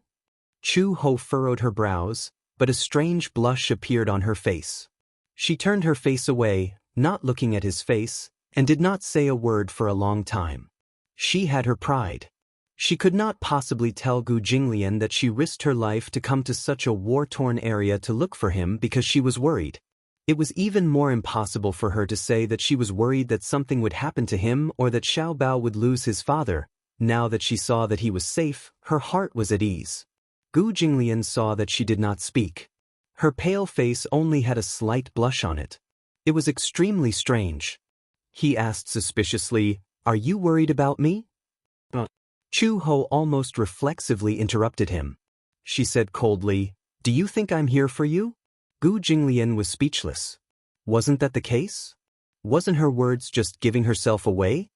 Chapter 35-46. Chu-ho saw that her words weren't convincing and said expressionlessly, "I came here just to what?" "To play." Gu Jinglian was speechless. Play? Now that the war was raging and most of North Africa had fallen into the flames of war, she came here to play? Gu Jinglian said calmly, "Stubborn." Chu-ho heard this but didn't want to talk to him. She then realized that she was in Gu Jinglian's arms and they were very close to each other. The intimacy between the two of them was unreasonable and she was instantly alarmed. "You don't have to hug me." "Oh." Gu Jinglian didn't say anything else and let go of her. Chu-ho fell to the ground and stretched her wound, causing her to frown in pain. Lin Shi immediately rushed over anxiously and said to Gu Jinglian angrily, "Hey! Why aren't you gentlemanly at all? Sister is injured." Gu Jinglian said calmly, "She said she didn't want me to hug her." Lin Shishan added, "Women always say one thing and mean another. She might say she doesn't want you to hug her, but she probably wants you to hug her." Chu Ho couldn't take it anymore. She grimaced and said, "I didn't say that." Lin Shi pouted and hurriedly asked worriedly, "Sister, are you all right? Does your wound hurt?" Chu Ho groaned and said angrily, "It doesn't hurt." Gu Jinglian glanced at her lightly and pulled her into his arms again. Chu Ho struggled a little unnaturally, but Gu Jinglian's voice became gentler. He patted her back gently and said calmly, "All right, stop talking." Chu Ho stopped talking. "Don't worry. Go to sleep." Gu Jinglian said again, "Have a good sleep. We'll continue our journey when we wake up." She nodded and suddenly asked curiously, "Where are we going?" Chu Ho asked curiously, "How are we going to leave later? How do we leave North Africa?" "There is a signal base station more than 10 miles away from here. My men and I have agreed to meet at the signal tower. When the signal is restored, we will contact my rescue team stationed in North Africa. By then, we will be able to leave this place." When Chu Ho heard this, he grunted and closed his eyes. She was really tired, so she fell asleep immediately. Gu Jinglian couldn't help but smile when he heard her breathing. He lowered his eyes and gently planted a kiss on her forehead. How could he not know why Chu Ho had come? Although she was stubborn and did not mean what she said, for a woman who did not hesitate to brave the flames of war to come to North Africa and get injured all over, who did she do it for? However, even though she was stubborn and refused to say anything, he was kind enough to not expose her. Lin Shi also found a place to lie down. After going through so many things, he was already extremely tired, so he quickly fell asleep. Gu Jinglian also closed his eyes. The air raid shelter was very remote. Moreover, before entering the shelter, he had deliberately buried landmines at the entrance. If an enemy entered, it would definitely trigger the mechanism, giving him a lot of time to react. Gu Jinglian hugged Chu Ho tightly and also fell asleep. The three of them curled up in the air raid shelter. When Chu Ho woke up again, the sky outside the shelter was gradually darkening. Chapter 3547. When she opened her eyes, she saw Gu Jinglian's head resting gently on her shoulder. His warm breath kept brushing against her cheeks. For a moment, she felt as if all the air that entered her lungs was coming from him.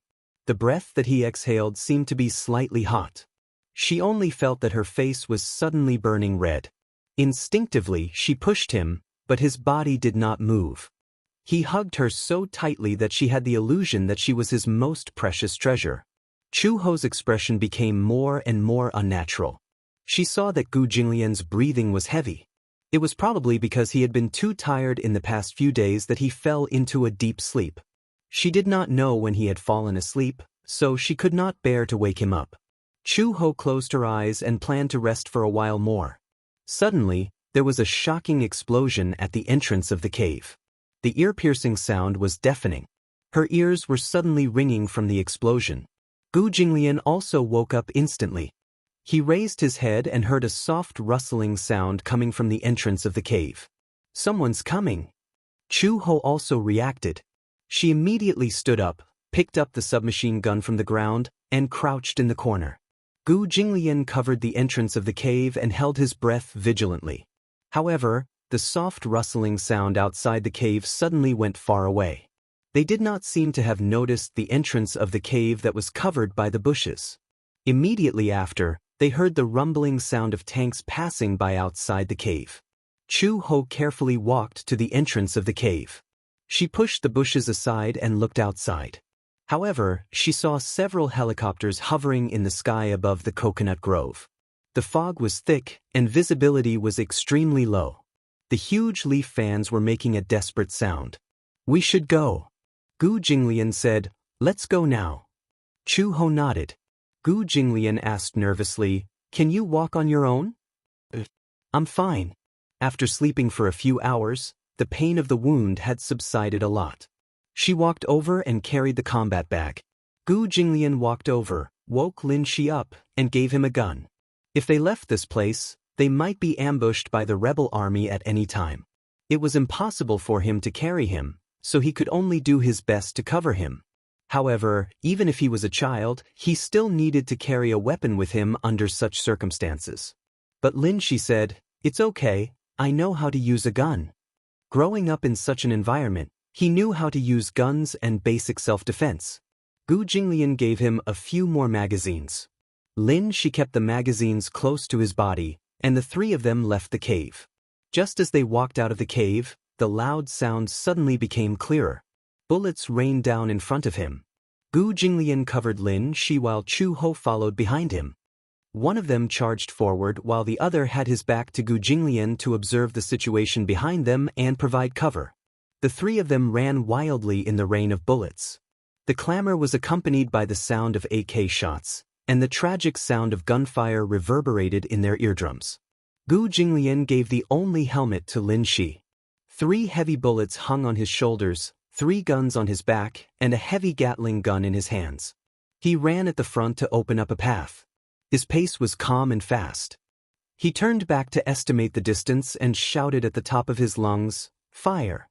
Chapter 35-48. The two of them cooperated well. At this moment, someone seemed to have discovered their deliberate trail, so they threw an infrared time grenade at them. Chu Ho saw it at a glance. This grenade took about 10 seconds to detonate. Chu Ho immediately walked over and kicked the grenade away. Gu Jinglian raised his AK-47 and fired a bullet, directly detonating the grenade. Chu Ho turned around and pushed Lin Shi to the ground. A scorching wave rushed over and brushed past their backs. Behind them, a huge cluster of flames rose, accompanied by heart-wrenching screams. It formed a towering wall of fire about 100 meters long in the coconut forest. Chu Ho struggled to support her body. She turned her head and glanced back. She saw several tanks passing through the ferocious fire and slowly approaching. The wave of air swept over violently.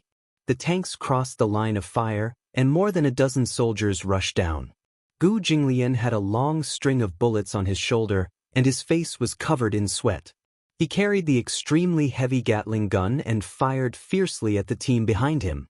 Chu Ho held the XM-109 sniper rifle, and blood-white hot liquid sprayed endlessly at the edge of the forest. She didn't know how many people she had shot, but she vaguely felt that she had returned to her former mercenary career. As long as there was a bullet left, she would continue to slaughter lives. Several laser beams quickly scanned the forest. These were special instruments to detect life and electronic equipment. Gu Jinglian recognized them immediately. He gritted his teeth, nimbly turned over, and pulled off all the radio communication equipment on himself and Chu Ho, and threw them into the distance. The laser beam's positioning was messy. With a boom, a guided missile hit the position where the radio was thrown. Gu Jinglian grabbed Chu Ho's hand. Chu Ho directly hugged Lin Shi in her arms and rushed into the forest, temporarily obtaining cover. Chu Ho felt for the straw in her collar and hurriedly drank 2 mouthfuls of water. There wasn't much water stored in her jacket.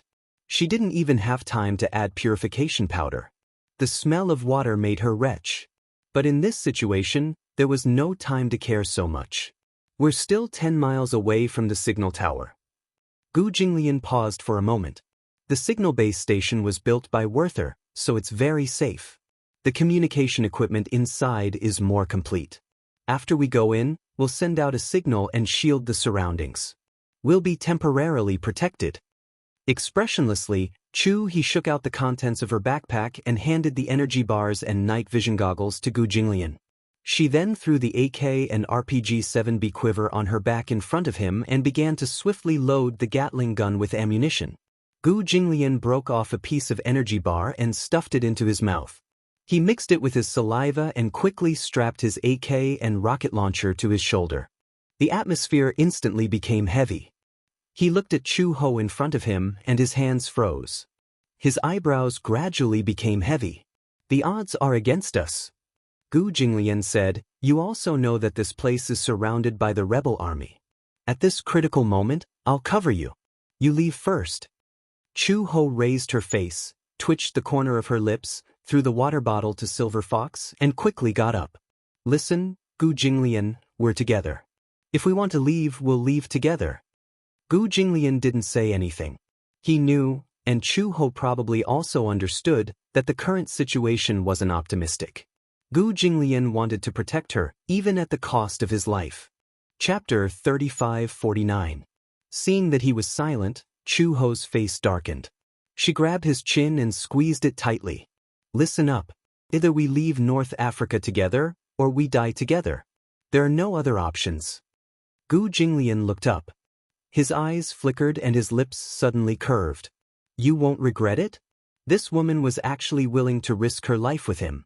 In such a dangerous environment, she said that she would either leave with him or die together. Was she really not afraid? Of course. From the moment I decided to step on the cargo ship to North Africa, I won't regret it. Gu Jinglian also stood up and stared at her for a long time. Seeing that he kept staring at her, Chu Ho couldn't help but take half a step back. She said guiltily, "What are you doing?" "So you admit it." Gu Jinglian said this without rhyme or reason. Chu Ho frowned. She didn't understand what he was trying to say. "What do you mean? You admit that you came to North Africa because you were worried about me." When Chu Ho heard this, her face immediately flushed red. She clenched her fists. Before she could refute, Gu Jinglian suddenly took a step forward and hugged her tightly with his right hand. He clasped the back of her neck and kissed her deeply. Lin Shi inadvertently saw this intimate scene. Her face immediately turned red and she immediately covered her face with both hands. It was not suitable for children. See no evil, hear no evil. Chu Ho wanted to push him away, but Gu Jinglian held her tightly. The more she struggled, the deeper she sank into his arms. Gu Jinglian kissed her until she was about to suffocate. He then released her, but he still wanted more and pecked her blushing face. Chu Ho's face became even hotter. She wanted to rebuke him, but she couldn't say a word for a long time. Okay, don't waste time. Gu Jinglian turned the bag over and all the equipment fell to the ground at once. When Chu Ho heard this, anger rose in her heart. What did he mean by don't waste time? He was clearly the one who kissed her. And he still had the cheek to tell her not to waste time. She was about to explode when Gu Jinglian handed her a gun. A charming smile appeared on his handsome face that was stained with dust. Let's kill our way out. Chu Ho immediately laughed. She took the gun from him and tied it to her waist. At this moment, the winds of war in the west and artillery fire spread. Thick smoke billowed from the coconut grove, and flames flickered. The HU-5 grenade exploded with a huge shockwave. The earth shook, and the aura of death once again gathered around the land. The tank rumbled past the ruins, the wreckage, and the shadows of the trees. The helicopter hovered in the air, and several white signal lights swept through the forest. Chu He carefully hunched her back and snuck into the forest alone. The thorns mercilessly slashed across her cheeks, causing blood to gush out of the wounds. She hugged a Barrett M99 sniper rifle. Her footsteps were steady, her expression was cold, and her face was covered in dust. She leaned against a hidden tree and squatted down. She took out a straw from her collar and drank the last mouthful of water stored in her jacket. Her lips were still pale and dry. Although she was wearing a bulletproof vest over her camouflage uniform, her beautiful figure was still exposed. Chapter 3550. Gu Jinglian and Lin Shi followed closely behind her. They leaned against the barrier and raised their hands to wipe away the blood and dirt on their faces. Chu Ho looked at him. Gu Jinglian's hair was messed up in the wind, and his handsome face was ravaged by the wind. Beneath his handsome eyebrows was a pair of seductive peach blossom eyes. Time ticked by. Chu Ho rested for a while before turning around and crouching behind a tree. She raised the heavy sniper rifle in her hand and aimed accurately at the lens. She slowly narrowed one eye and focused all her attention on the sniper scope. She held her breath and waited calmly. She counted silently in her heart. Suddenly, Chu Ho pulled the trigger. The rapid ammunition detonated the improvised explosive device that had been deployed earlier. With a loud bang, a tank was blocked 100 meters away from the wall of fire. Chu Ho slung the sniper rifle over her shoulder and injected the last dose of adrenaline. She pulled out a military-grade dagger and ran toward the tank. Gu Jinglian quickly followed. An M1A1 tank was parked quietly in place. At that moment, a nimble figure silently snuck behind the tank and opened the door to the combat room. The soldier in the combat room didn't even have time to see who it was before he was punched in the head. Before he could react, a strong arm picked up his tottering body and twirled the dagger in the soldier's hand. The poor man felt a chill in his throat and hot blood sprayed onto the passenger seat. The stench of blood assailed his nostrils. Chu Ho quickly used the same method to sneak into the engine room, leaving behind a collapsed corpse and a messy cabin. She crept toward the cockpit.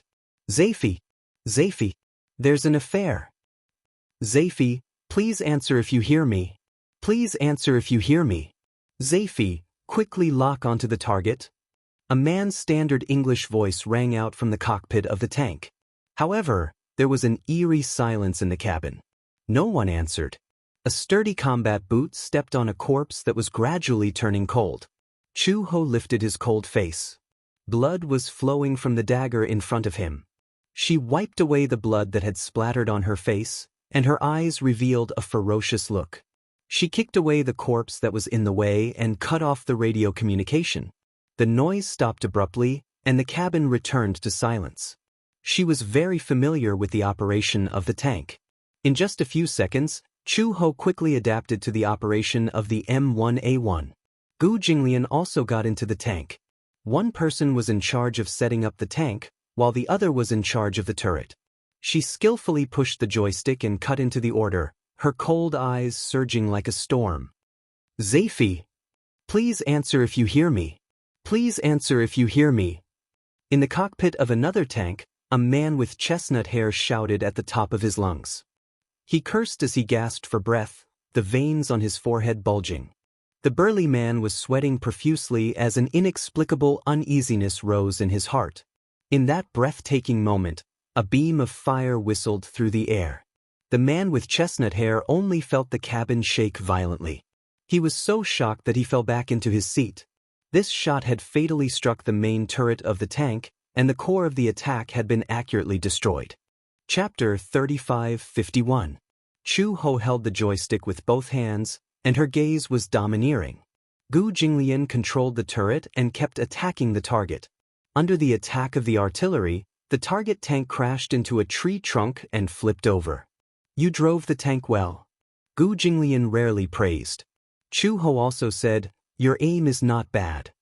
The two of them looked at each other and smiled. At such a dangerous moment, the two of them could still talk and laugh so easily.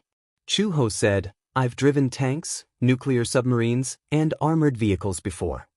Gu Jinglian said, this is the first time in my life that I've driven a tank. But I saw that you were so familiar with it that I thought you had experience. I'm just learning now. The two of them reached a safe area and found Lin Shi. Chu Ho drove the tank until they were outside the battlefield. There was an armored vehicle parked by the side of the road. When the lights came on, there was someone inside. Chu Ho used the same trick again and sneaked into the armored vehicle. After killing the soldiers who had let down their guard, Gu Jinglian got into the car with Lin Shi. She drove the armored vehicle, and the three of them sped towards the signal base station. The night was dark, and dark clouds covered the moon. The hazy light and shadow shone into the abandoned signal tower, making it look like a lonely city. The three of them rushed to the signal base station, but Gu Jinglian did not see anyone else. He walked into the signal base station, but there was no one inside. Gu Jinglian's eyes darkened, but he had already guessed that the team that was separated from him was probably dead. After all, having too many people would be a burden. That team was not made up of elite soldiers. There were many engineers and higher-ups in it. They did not have the strength to truss a chicken and could not even shoot accurately. It was indeed difficult to break out of the encirclement with so many people. If it were not for Chu Ho, he would not have been able to kill his way out on his own. After all, war was merciless. No one had an absolute halo, and deaths and injuries were inevitable. Chu Ho also expected that those people had probably died in the battlefield, but she heard Gu Jinglian say, we don't have engineers. The signal may not be able to be repaired. It's all right. Chu Ho smiled and walked to the dashboard. He opened the hidden door and looked at the circuit inside. Find the toolbox. I'll give it a try. You can. Chu Ho's reply was concise and comprehensive. Gu Jinglian and Lin Shi immediately split up to look for the toolbox. They finally found it in the cupboard. In the sky far away, the smoke of gunpowder gradually spread out, and the clamor of firearms gradually came to an end. 8,000 meters away from the coconut grove, a well-equipped, fully armed team was rapidly closing in on the signal tower. Max, lead the 7th Division and surround the signal tower in the north. Storm, you and the 9th Division will break through the encirclement with me. A man in a camouflage uniform was crawling in front of the broken wall. He was the leader of the entire team. The man turned around and ordered his men with a serious expression. He said solemnly, "We just received news that a suspected government spy has sneaked into the war zone and is heading towards the signal tower. We have to surround them and eliminate the spy." A group of Special Forces soldiers holding Browning M2 machine guns nodded quietly. Soon, the lighthouse let out an alarm that resounded through the sky. Beams of signal beams crisscrossed and rotated in the sky. The man calmly waved his hand and said in a low voice, "Charge." Chapter 35:52. The leader held his head high and led the elite division to the north of the lighthouse. At this moment, a sniper rifle shot rang out, and Max fell to the ground with a thud. His head had been accurately blown off. The bullet was too powerful and seemed to have been carefully modified. Poor D, whose head was a bloody mess. It was too horrible to look at. The leader was stunned. However, in the next moment, a fireball whizzed towards the 7th Division like a meteor with a thick tail of smoke behind it. The leader of the division roared in grief and indignation. Following a loud explosion, miserable howls of pain could be heard. The Apira's rocket launcher had overturned the entire 7th Division, and an earth-shattering shockwave swept over them. Then, a cold voice echoed through the loudspeaker in the silent night. "I'm warning you. No matter whose unit you're from, retreat 5 miles away immediately. Otherwise, I won't show any mercy." The cold and arrogant voice reverberated in the ruins. The man looked around cautiously, but he could not see anyone. The voice said again, "Hey, I'm up there." The man looked up and saw Chu Ho with her black hair dancing in the wind. She stood proudly at the top of the lighthouse with her arms crossed. Behind her, signal beams crisscrossed and overlapped. The strong wind lifted the coat tied around her waist. She looked valiant. Chu Ho's expression was arrogant. Her slim figure was like a phantom from the Azura Palace, cold and heartless. She gently stroked the modified Barrett M99 sniper rifle in her arms. From time to time, she tilted her head and opened the scope to aim at the leader's head.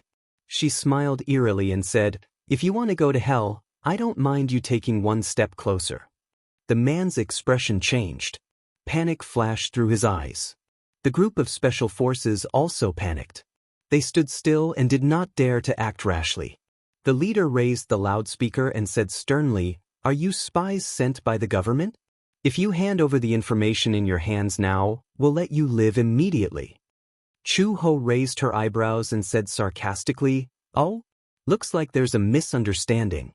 I'm not a spy." "Those casualties in the battle zone, were they your doing?" "Yes," Chu Ho admitted. "It was you rebels who wanted to kill me for no reason. I was just trying to protect myself." The leader's face turned cold and a chill ran down his spine. An army of more than 100 people had been completely annihilated by this seemingly weak woman. "Who is she?"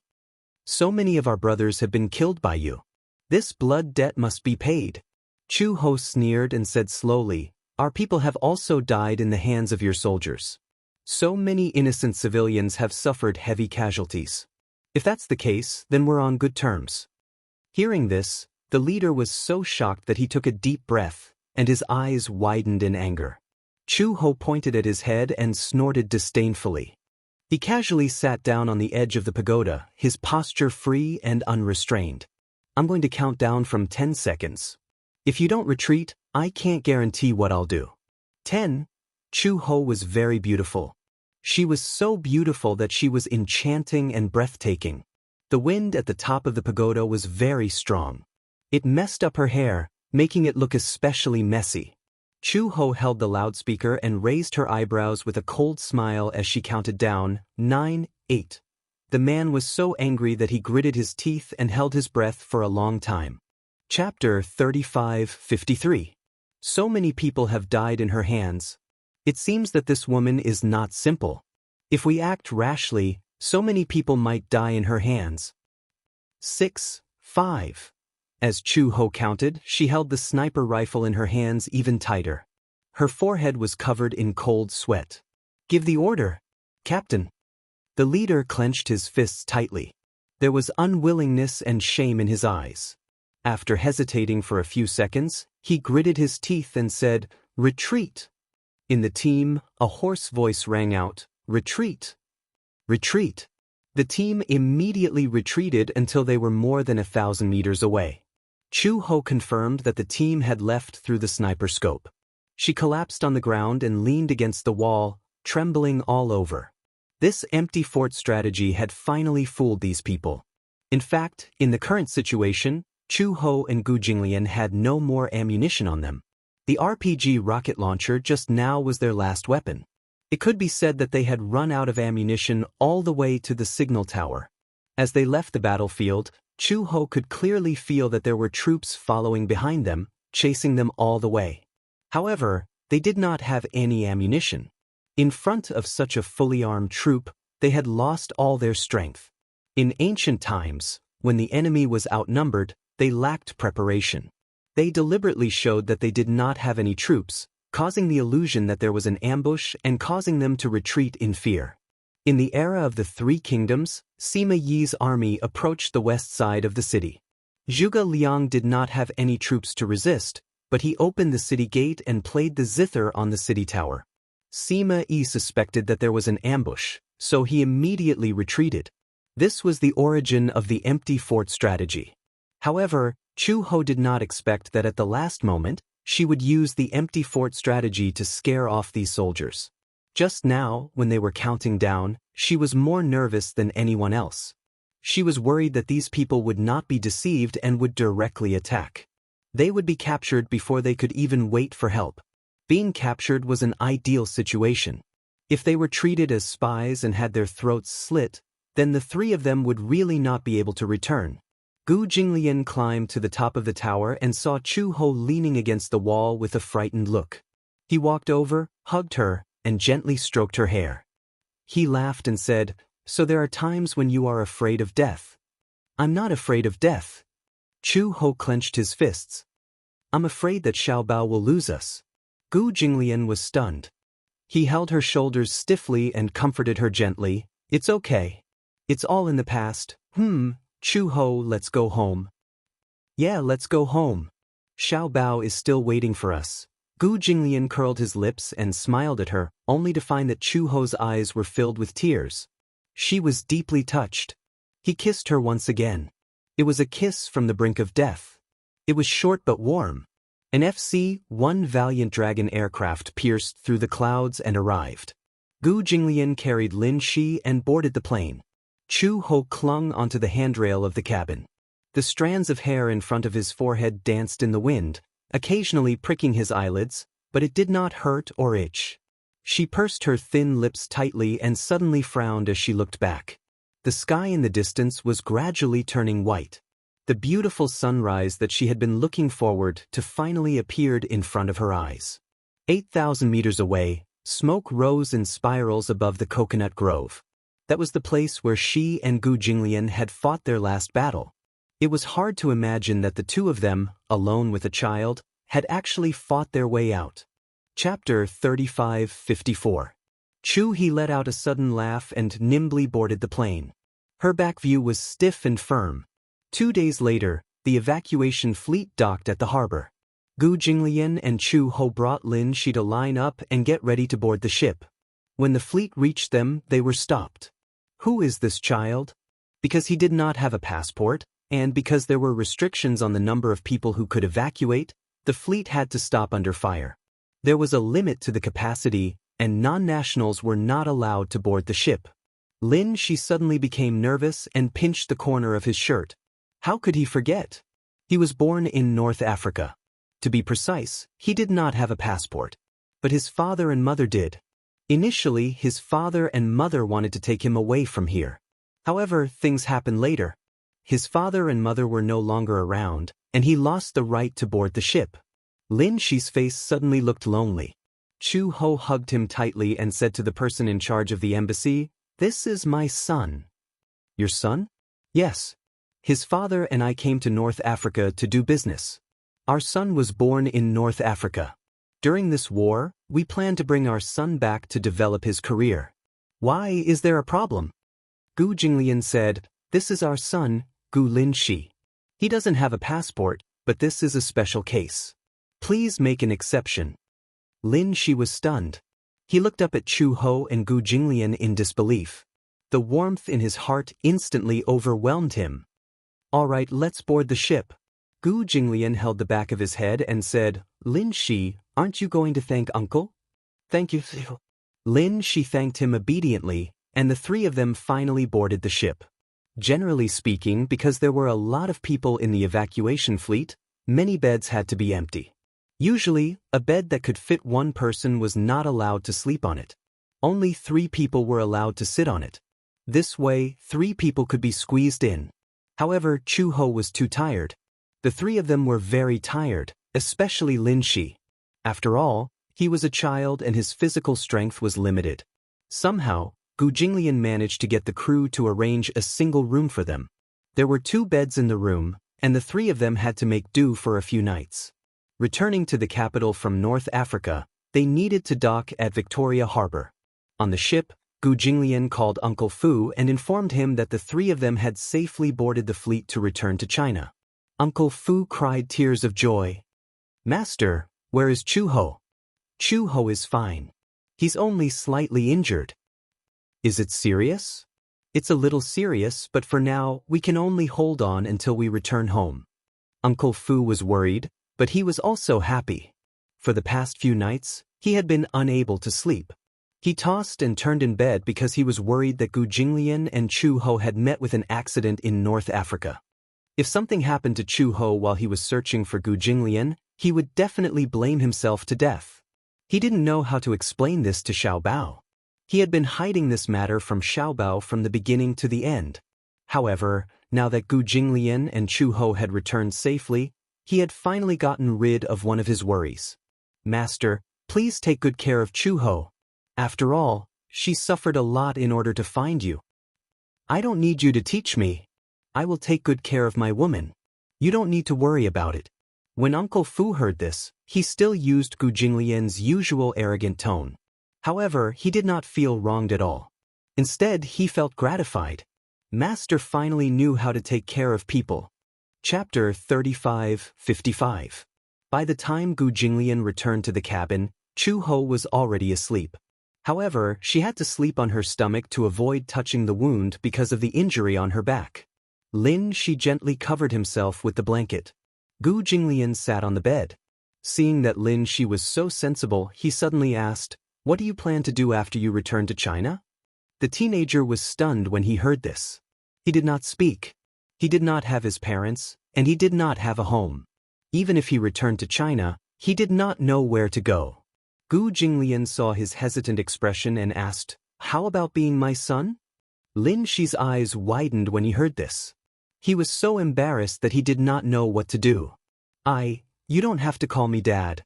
It's just that you don't have a home, so I can't just watch you be sent to the welfare home." Gu Jinglian continued, "After we return to China, I will go through the adoption procedures. I will adopt you, raise you, and provide for your education. How about that?" He sounded as if he was negotiating with him. It was obvious that he respected his opinion. However, Lin Shi was even more hesitant. "Is that okay? Won't it be too much trouble for you? I don't want to burden you." Lin Shi was very sensible. Naturally, he was worried that it would cause trouble for Gu Jinglian and Chu Ho. He had heard them casually mention that they already had a son. If they raised him, would it cause trouble? However, Gu Jinglian laughed. He had never mentioned his background to this child, and Lin Shi did not know much about the Gu family. Even if he raised 100 children, he would not feel any burden at all, let alone one. Gu Jinglian said, Don't worry as long as you are willing. Lin Shi nodded slowly and said, Yes, I am willing. However, I will work hard in my studies. The money for my studies and living expenses will be a loan from you. When I grow up and have a job, I will return it to you. His childish words made Gu Jinglian laugh. He waved his hand and said, Come here. Lin Shi walked over. Gu Jinglian held him in his arms and helped him lie down on the bed. He said, Go to sleep. As he spoke, he covered him with the blanket. Lin Shi asked in surprise, Uncle, aren't you going to sleep? I'm not tired. Lin Shi pursed his lips and did not force him to sleep. He was indeed so tired that he fell asleep as soon as he closed his eyes. Gu Jinglian's expression darkened as he looked at his sleeping face. However, he was conflicted about Gong Fan's matter. That child looked identical to the Mu family's Yun Tianyu. That was a long time ago. He heard that Mu Yaja had lost his beloved son in an accident. Although this matter was not made public, she was, after all, in the same circle as him. As far as he knew, the woman had yet to walk out of the trauma of losing Yu to this day. Gu Jinglian became even more suspicious. Gu Jinglian leaned gently against the wall and closed his eyes to rest. After 3 days and 3 nights of drifting on the sea, they finally reached Victoria Harbor 4 days later. Uncle Fu and Xiaobao were already waiting for them at the harbor early in the morning. Chapter 35:56. Chu Ho only felt a black shadow pouncing on her. It was only when Xiaobao pounced into her arms that she realized that this black shadow was the little guy she had been thinking about day and night. Mom, you're finally back. I missed you so much. Xiaobao didn't know that Chu Ho was injured. When he pounced on her, it affected her wound. Chu Ho frowned in pain and endured it. Gu Jinglian suddenly grabbed Xiaobao's ear and said fiercely, Your mom is injured. Take it easy. He was still as simple and violent as before, not showing any mercy to his own son. Xiaobao grimaced in pain and howled. However, when he heard Gu Jinglian say that Chu Ho was injured, he suddenly became nervous. Mom is injured? Xiaobao said and wanted to check. However, Chu Ho stopped him. She pressed his head and said, It's okay. Just don't cause any more trouble. Just don't cause any more trouble. Just don't cause any more trouble. These words of indifference kept magnifying in his mind. Xiaobao poked his fingers aggrievedly. He turned his head and suddenly saw Lin Shi in Gu Jinglian's arms. This unfamiliar boy who was a few years older than him was stunned. He was a little jealous. Dad had never hugged him like this before. As a result, Xiaobao looked at Lin Shi with unconcealable hostility. Gu Jinglian put Lin Shi down. Lin Shi shrank behind Chu Ho uneasily. Chu Ho saw the hostility in Xiaobao's eyes, so she said to Xiaobao, Xiaobao, I want to discuss something with you. She squatted down with difficulty and pulled Lin Shi in front of Xiaobao. She said, His name is Lin Shi. From now on, he'll be your brother, okay? What do you mean? Mom went to North Africa to look for your dad and encountered danger on the way. It was this little brother who saved Mom. However, it's a pity. Chu Ho frowned and said, Little brother's parents met with an accident in North Africa. After he returned to China, he was homeless, so Dad and Mom decided to adopt him. At first, Xiaobao was still a little conflicted when he heard that he was going to adopt an unfamiliar child. However, after hearing that this young man had saved his mother and father, Xiaobao's face suddenly became hesitant. No matter what, he was very grateful for saving his mother. But, Xiaobao asked carefully, if Mom adopts him, will she not love Xiaobao anymore? How could this be? Chu Ho rubbed his chubby little face and said reproachfully, Xiaobao, you're so stupid.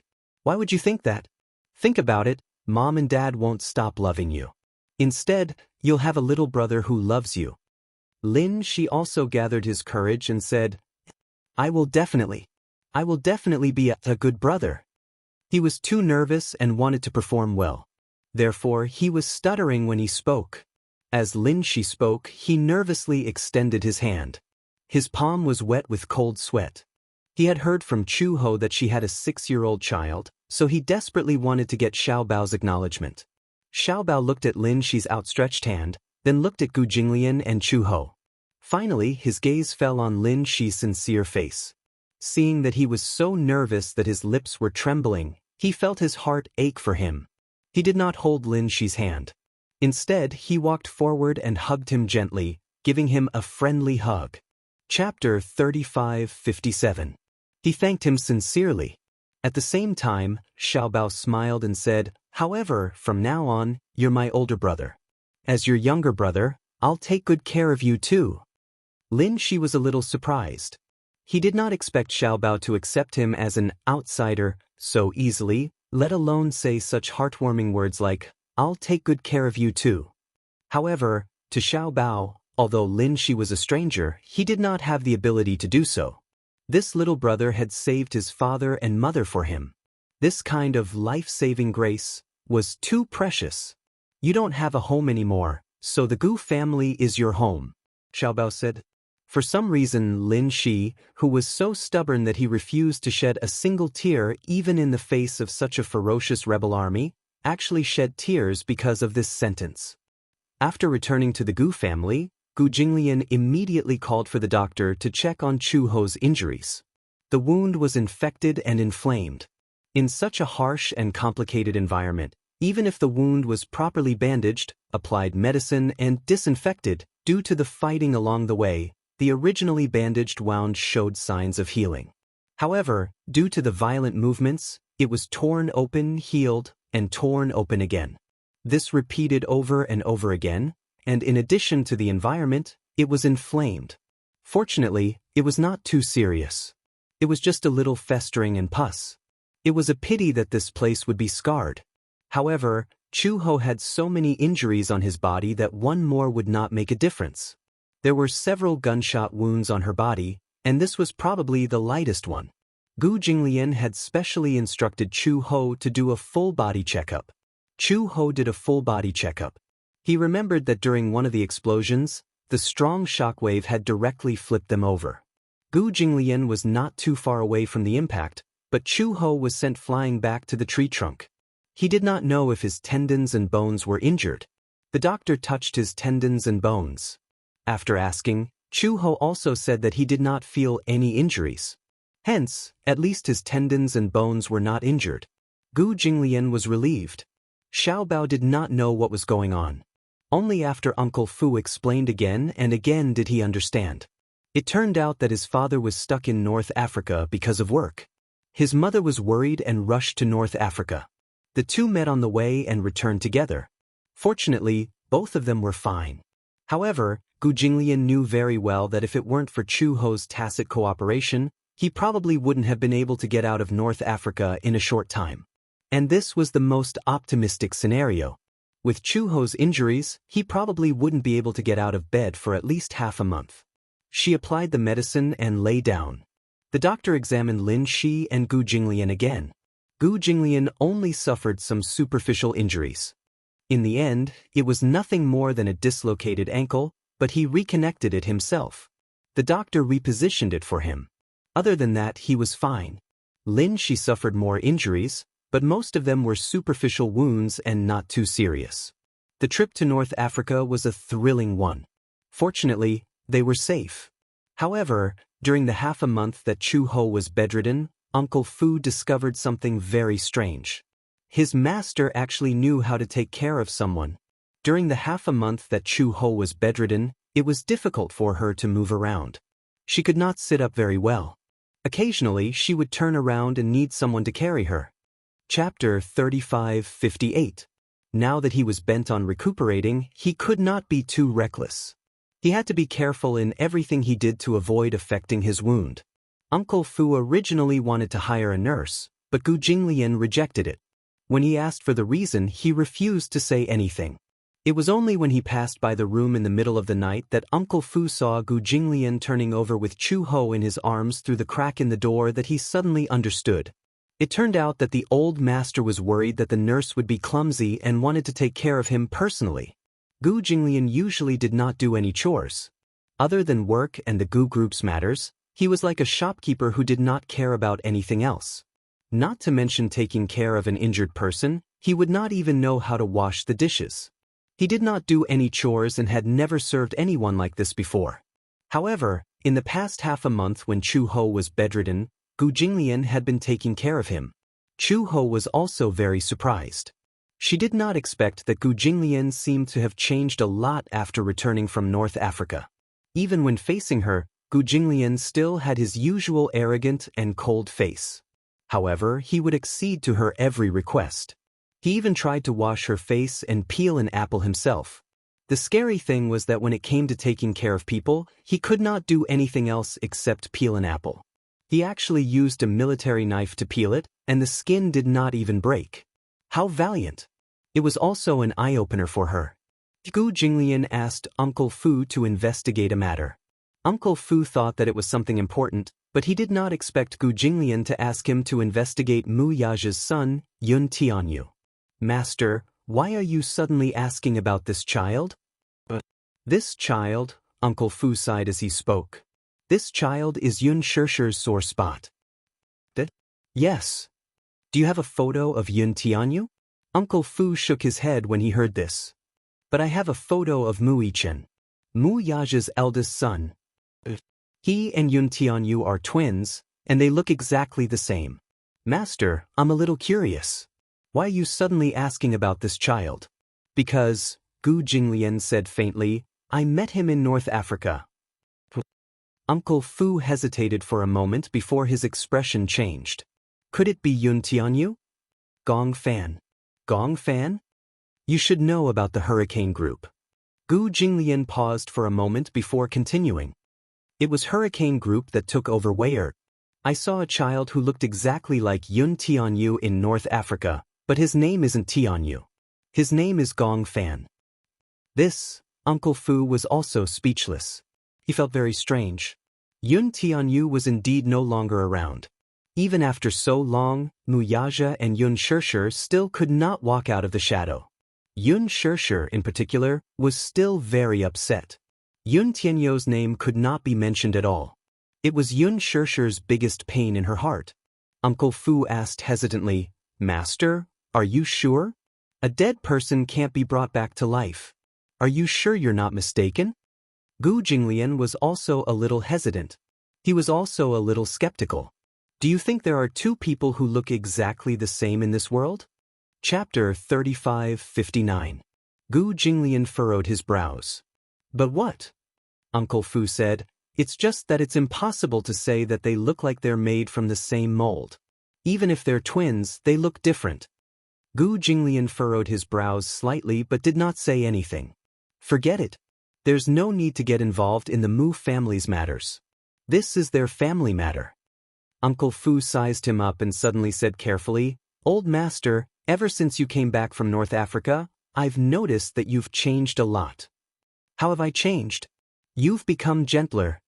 Uncle Fu smiled and observed his expression as he said, When I passed by Chu Ho's room earlier, I saw you taking care of her so attentively. This is the first time I've noticed that you know how to take care of. Before he could finish his sentence, Uncle Fu saw the obvious displeasure on Gu Jinglian's face and immediately corrected himself awkwardly. Take care of. Gu Jinglian's expression softened a little. Uncle Fu then continued, Old Master would never lower himself to take care of someone in the past. This time, I feel that Old Master and Chu Ho's relationship has improved a lot. Why else would they say that a friend in need is a friend indeed?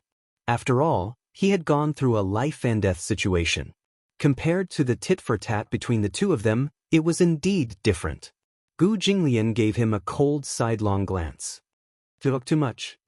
Fu Bo tactfully shut his mouth and didn't say anything. He knew that Old Master was shy. Gu Jinglian stood up and said expressionlessly, She's injured, so it's inconvenient for her. His expression was a little unnatural. It was obvious that he felt a little uncomfortable. It's only right for me to take care of her. Uncle Fu cursed silently in his heart. What a prideful guy. Chu Ho woke up and lay on the bed, staring at the ceiling in a daze. When he had just returned to the Gu family, he had a high fever due to his wound being infected. It was only until last night that he recovered some of his vitality. Gu Jinglian suddenly pushed the door open and walked in. Chu Ho heard the footsteps and looked up. When he saw that it was Gu Jinglian, He lay back on the bed like a corpse. Hungry? Gu Jinglian asked. Chu Ho shook his head. I don't have any appetite. He had been on anti-inflammatory drugs for the past few days and was about to vomit. He had no appetite at all. I want to eat something sour. Sour? Gu Jinglian's first reaction was, You're pregnant. Chu Ho, seeing that she did not speak, Gu Jinglian's expression suddenly became unnatural. Really? He remembered that he had met her once before. What does eating sour food have to do with pregnancy? It's not like only pregnant women want to eat sour food. Chu Ho paused and said, Don't worry, I took birth control pills last time. Gu Jinglian did not react at first, until he suddenly realized what birth control pills were. He came back to his senses, but his eyes instantly darkened. Birth control pills? From his tone, he sounded a little unhappy. He did not notice it and hummed in acknowledgement. Why did you take this pill? Of course I have to take it. It's a critical period. Chu Ho said again, It's so troublesome to be pregnant. Gu Jinglian's expression gradually darkened when he heard this. She said that being pregnant was troublesome. She actually felt that being pregnant with his child was a troublesome matter. Gu Jinglian's eyes suddenly turned cold. Chapter 3560. What's wrong with you? Why do you look like that? Gu Jinglian's expression became even gloomier when she asked that question. This stupid woman actually dared to ask him why he looked like that. This kind of medicine can't be taken casually. His words made Chu Ho even angrier. How dare you say that? If it weren't for you. Chu Ho paused at this point. His face was strangely red and he couldn't continue. If he hadn't acted like a beast that night, she wouldn't have needed to take this kind of medicine. Everyone knew that taking morning after pills was bad for a woman's health. For a period of time, her menstrual cycle was messed up. However, fortunately, her physical fitness was good. She didn't need to take care of herself and slowly recovered. Gu Jinglian said coldly, You don't have to take it. What if I'm pregnant? Gu Jinglian said, If I'm pregnant, I'll give birth to it. He replied almost at lightning speed. Chu Ho didn't react for a moment and was stunned. When he came back to his senses and repeated his words, Chu Ho was furious. A man is a man. It's easy to say that if I'm pregnant, I'll give birth to it. Gu Jinglian, don't you know how painful it is for a woman to give birth? Moreover, if the child is born, who will be responsible for raising it? The Gu family is so big. Can't we raise a child? In other words, even if she gave birth to a bunch of babies like a sow, Gu Jinglian could raise them with his eyes closed. Chu Ho's mind flashed with the image of her protecting a bunch of piglets like a sow. He shuddered. It was so scary. Chu Ho said coldly, If I give birth, are you going to be responsible for breastfeeding, keeping watch at night, and changing diapers? Gu Jinglian stopped talking. Chu Ho snorted coldly. So, you don't have to be responsible for what you say. When the child is born, you won't be the one to suffer. I'll take responsibility, Gu Jinglian said out of the blue. Chu Ho was stunned. What did you say? Gu Jinglian repeated patiently, I'll be responsible. Chu Ho felt so awkward that he couldn't say anything. However, from his tone, it was clear that he was serious. This man would never make promises easily, nor would he be like other men, who would use flowery words. However, he would definitely do what he said and never go back on his words. Gu Jinglian walked to the door and stopped Uncle Fu. He instructed him before returning to her bedside to sit down. 10 minutes later, Uncle Fu sent someone to buy a few jars of dark plums. Gu Jinglian took the jars, opened the lids, picked up a plum with a fork, and brought it to her lips. Eat. It was a harsh sentence, as if he was forcing her to eat it. Chu Ho unhappily took a bite and put it into his mouth. Actually, she didn't particularly like sour food. However, she had been lying in bed with an 4 drip for the past few days. As a result, her mouth felt bitter and astringent. In addition, the nutritious meals that Uncle Fu had prepared for her were rather bland, so there was no taste in her mouth. Hence, she wanted to eat sour food just to stimulate her taste buds. The sweet and sour dark plum kept secreting saliva in her mouth. It was so sour that Chu Ho kept blinking her eyes. Gu Jinglian also picked up a dark plum and put it into his mouth. It was so sour that he frowned. However, after the intense sourness, it was sweet. It was very sweet. Chu Ho spat out the seed and opened her mouth again, indicating for him to feed her another dark plum. Chapter 3561. Xiao Bao was taking an afternoon nap in his room when he suddenly received a call from Lin Shi. He picked up the phone, only to hear Lin Shi mumbling pitifully, "Little treasure, where you now?" "I'm in my room." "Well," Lin Shi said bitterly, "I think I'm lost." Xiao Bao blinked and said speechlessly, "Okay, where are you?" Lin Shi had been lost in the Gu residence for 5 days. The huge Gu residence was no different from a maze to him.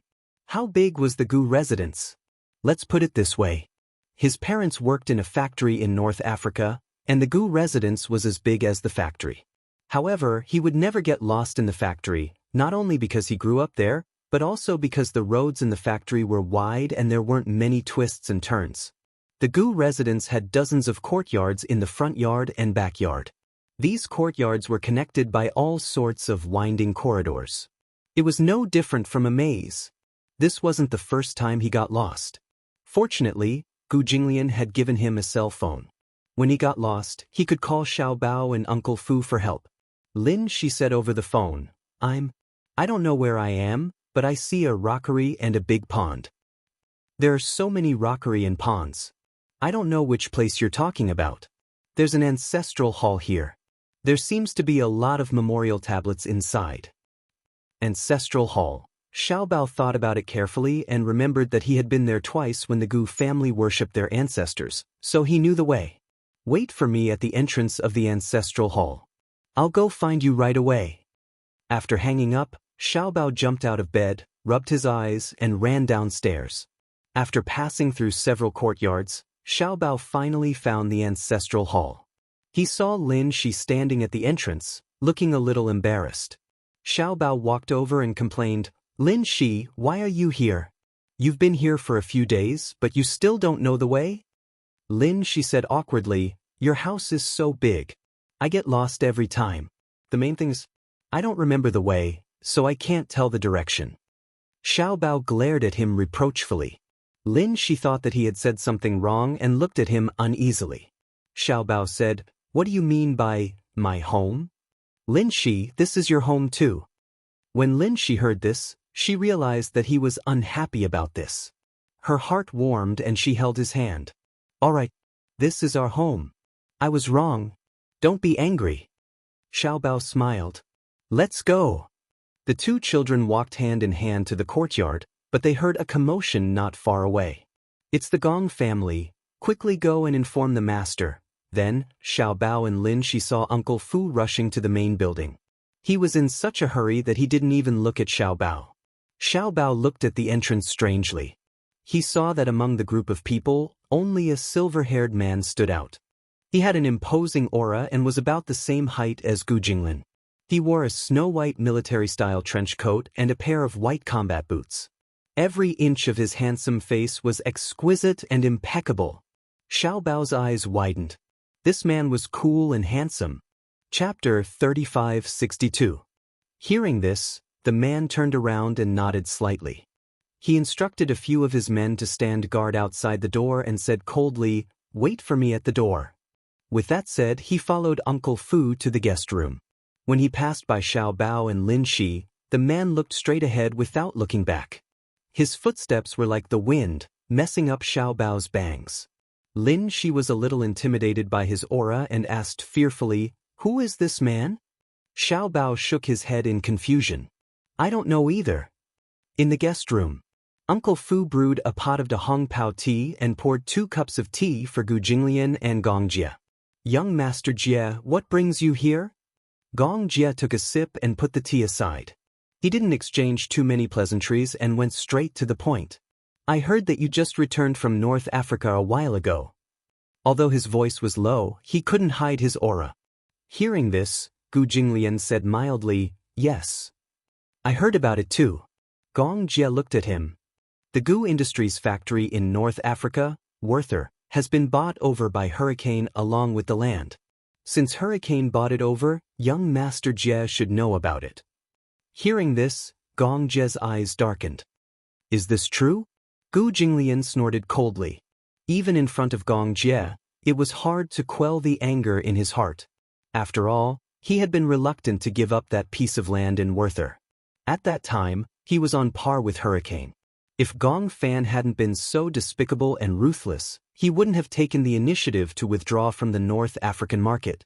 Gu Jinglian thought that Gong Jie knew about it and still came to the Gu household so brazenly to show off. Thus, his tone was very impolite. Young Master Jie, you don't have to pretend. After buying that piece of land, Hurricane Group is already the overlord of North Africa. Since that's the case, why did young Master Jie come to me and pretend to be polite? Don't tell me that you don't know about this. Gong Jie was wrongly accused. Gong Jie said honestly, I didn't know about this. To be precise, I didn't participate in the discussion. I even objected to the acquisition. He knew very well that monopolizing a market meant that he would obtain unprecedented benefits. However, this also meant that there would be no healthy competition. If it was not run properly, the market would be irredeemably rotten. There were wars in this world because of competition. Humans were also humans, and their survival was built on competition. Without competition, it would be regressing instead. It was no different from the closed-door countries of the Qing dynasty. When he was in charge of Hurricane, he had always considered a positive balance and did not oppress the other forces too much. Although his methods were also ruthless, compared to Gong Fan, they were not as terrifying and aggressive. However, if the pressure was too much, it would mean that there would be resistance. This was not something that he was happy to see. Therefore, he was not the one who initiated the acquisition. What made him even more dissatisfied was that no one in Hurricane knew about this. This matter was decided by Gong Fan directly. He did not discuss it with anyone, not even Gong Xiaoying. However, this was not the main point. The main point was, that child. Gong Jie asked in a low voice, you went to North Africa and saw Gong Fan. Gong Fan? Gu Jinglian did not evade the topic. I saw him. You saw him? Gong Jie stood up excitedly. You really saw that child? Gu Jinglian raised his eyebrows. But what's with that child that made young Master Jie so excited? Chapter 3563. Have you seen his true appearance? Gong Jie asked again. When Gu Jinglian heard this, he picked up his teacup and casually picked up the lid. After taking a sip, he said calmly, Yes, I did. What does he look like? I've only seen him once. I can't remember what he looks like. Gu Jinglian said truthfully, because that child has always been wearing a cloak and a big hat. He has never shown his true appearance to anyone. Gong Jie heard this. Indeed. He had seen Gong Fan once, but from a distance, he saw his back view as he boarded the ship. It was so familiar, but he could not see his face. He only saw that he was wearing a wide fur coat, like a big cloak, and a hat, so he could not see his true appearance. In fact, not to mention outsiders, even the people in the group had not seen his true appearance. It was said that those who had seen his true appearance had been shot to death on the spot. This was Gong Xiaoying's order. Therefore, Gong Jie had always been very suspicious. What was the reason for protecting a child to the point that even if someone saw his face, they would immediately make this person disappear from this world? How unpresentable was he? He could not help but be a little suspicious. You really don't remember? Gu Jinglian said coldly, I don't know how to draw portraits, and I can't describe him roughly. But if you take out a photo to compare, I might be able to recognize him. The reason why he was so calm and composed was because of the man's not-too-tough stance. The Hurricane Group and the Gu family were not at odds with each other. It was just that such a thing had happened. The Hurricane Group had violated Gu Jinglian's interests. It would be hypocritical to say that he did not bear a grudge. Gu Jinglian was very vengeful, and Gong Jie was an arrogant master. He had never taken the Gu family seriously. However, such an arrogant man did not have as high a stance in front of Gu Jinglian as before in order to inquire about the child's whereabouts. This meant that the child was very important. And Gu Jinglian was the only person who had seen the child and was still alive. To put it bluntly, he was the only lead. When Gong Jie heard this, he immediately took out a pocket watch from his chest and opened it. There was a picture embedded in the pocket watch. He walked over and handed the pocket watch to Gu Jinglian. He asked, "Take a look. Is this the child?" Gu Jinglian took the pocket watch. In the photo, there was an innocent child smiling at the camera. He squinted his eyes and smiled at the camera, looking pure and cute. Yun Tianyu. Indeed, he looked exactly like that child. Gong Fan was Yun Tianyu? The more he thought about it, the more terrifying it was. Gu Jinglian's lips curled into a smile. Didn't I hear that the child disappeared in an accident? It's rumored that he's already dead. Gong Jie clenched his fists. We can't come to this conclusion without seeing the corpse. Yes. If he's alive, we can't find him. If he's dead, we can't find his corpse. It's hard to say whether he's dead or not. Gu Jinglian closed the pocket watch and threw it back to Gong Jie. He asked coldly, "What if I say that the child might not be dead?" Gong Jie was stunned when he heard this. "You mean, young Master Jie is looking for me because everyone who has seen the child is dead, including my subordinates. They all died in the child's hands. Even if it was not Gong Fan's order, these people's lives were still his." He continued, "However, the Hurricane Group didn't have any disputes with the Gu family in the past, but it does now. The Hurricane Group has caused such a huge loss to the Gu family. How should we settle this debt?" Chapter 3564. I don't care about the value of that piece of land. The problem is, why did that child buy that piece of land? Young Master Jie should know what he's doing. Gong Jie was silent for a long time before he returned to his seat and smiled. Young Master Gu is just worried that Hurricane will use that piece of land for experiments. When the time comes, they'll become the overlord in the future and threaten the Gu family's land. The world is bustling and I come for benefits. The world is bustling and I come for benefits. Young Master Jie should understand such a simple logic. Gu Jinglian had made it so clear.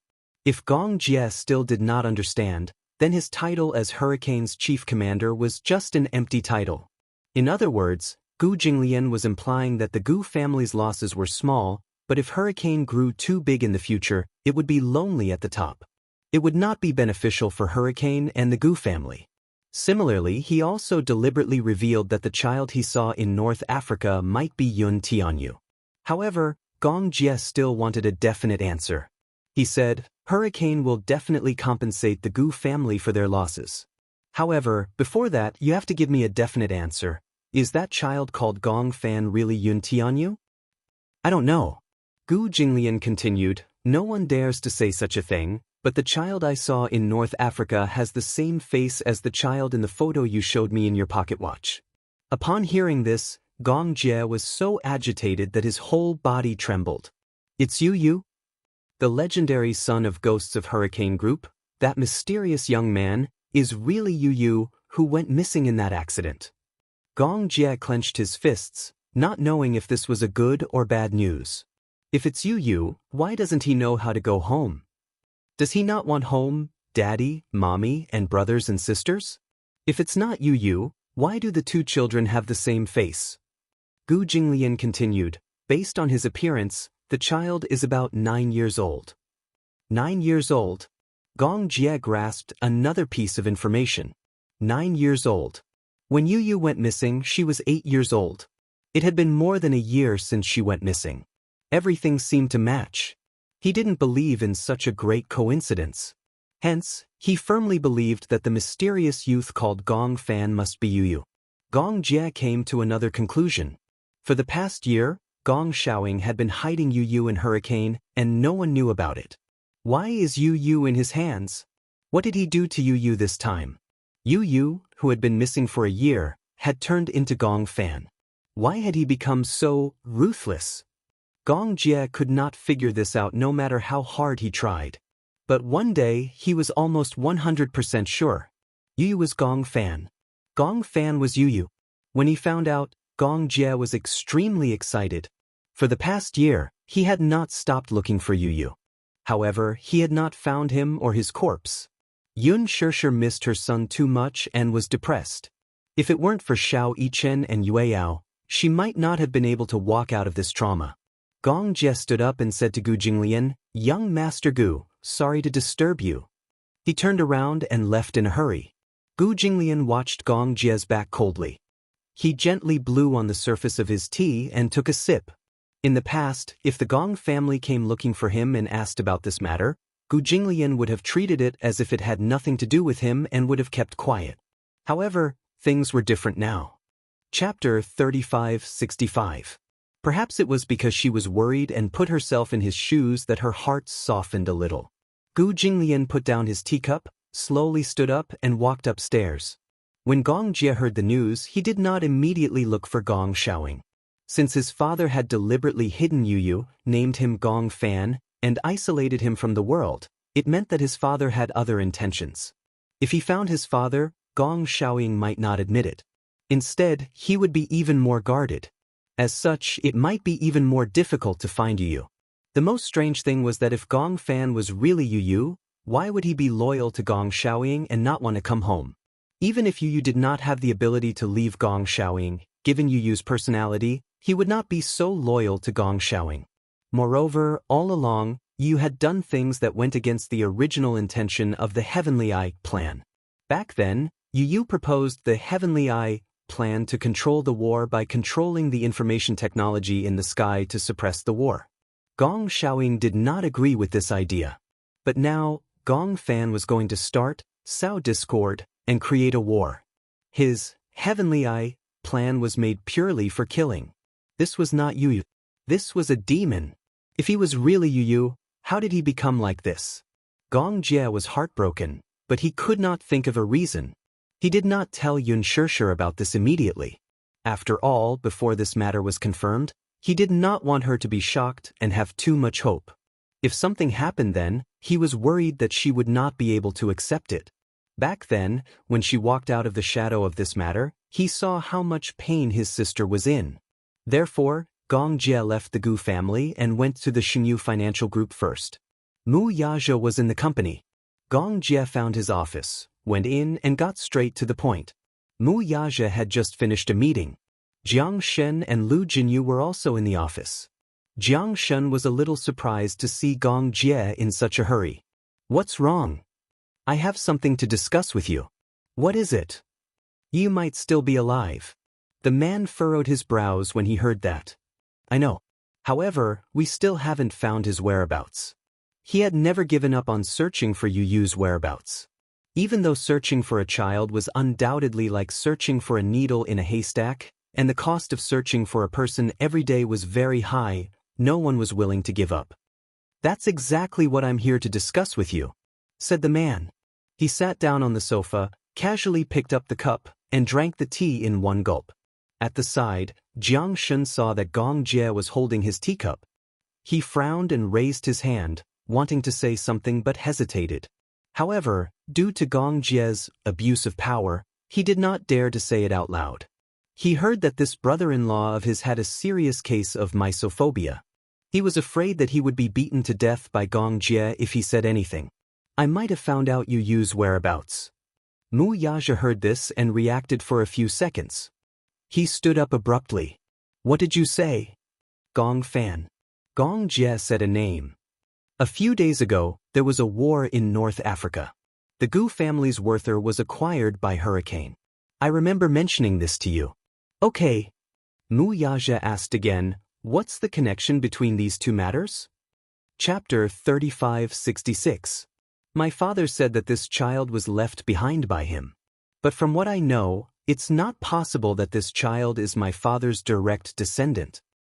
"So, you suspect that it's Yu? "Yes, that's my initial suspicion." Gong Jie analyzed further. "Coincidentally, I heard that after Yu went missing, this child was with the Gong family. It said that my father arranged for him to recuperate on a private island. This means that this child's health isn't good either. These characteristics are consistent with Yu's. I heard all of this from others." Mu Yazhe asked again, "Do you have any concrete evidence?" Jiang Shen and Lu Jinyu listened quietly from the side, unable to express any opinions. Gong Jie continued, "Gu Jinglian just returned from North Africa.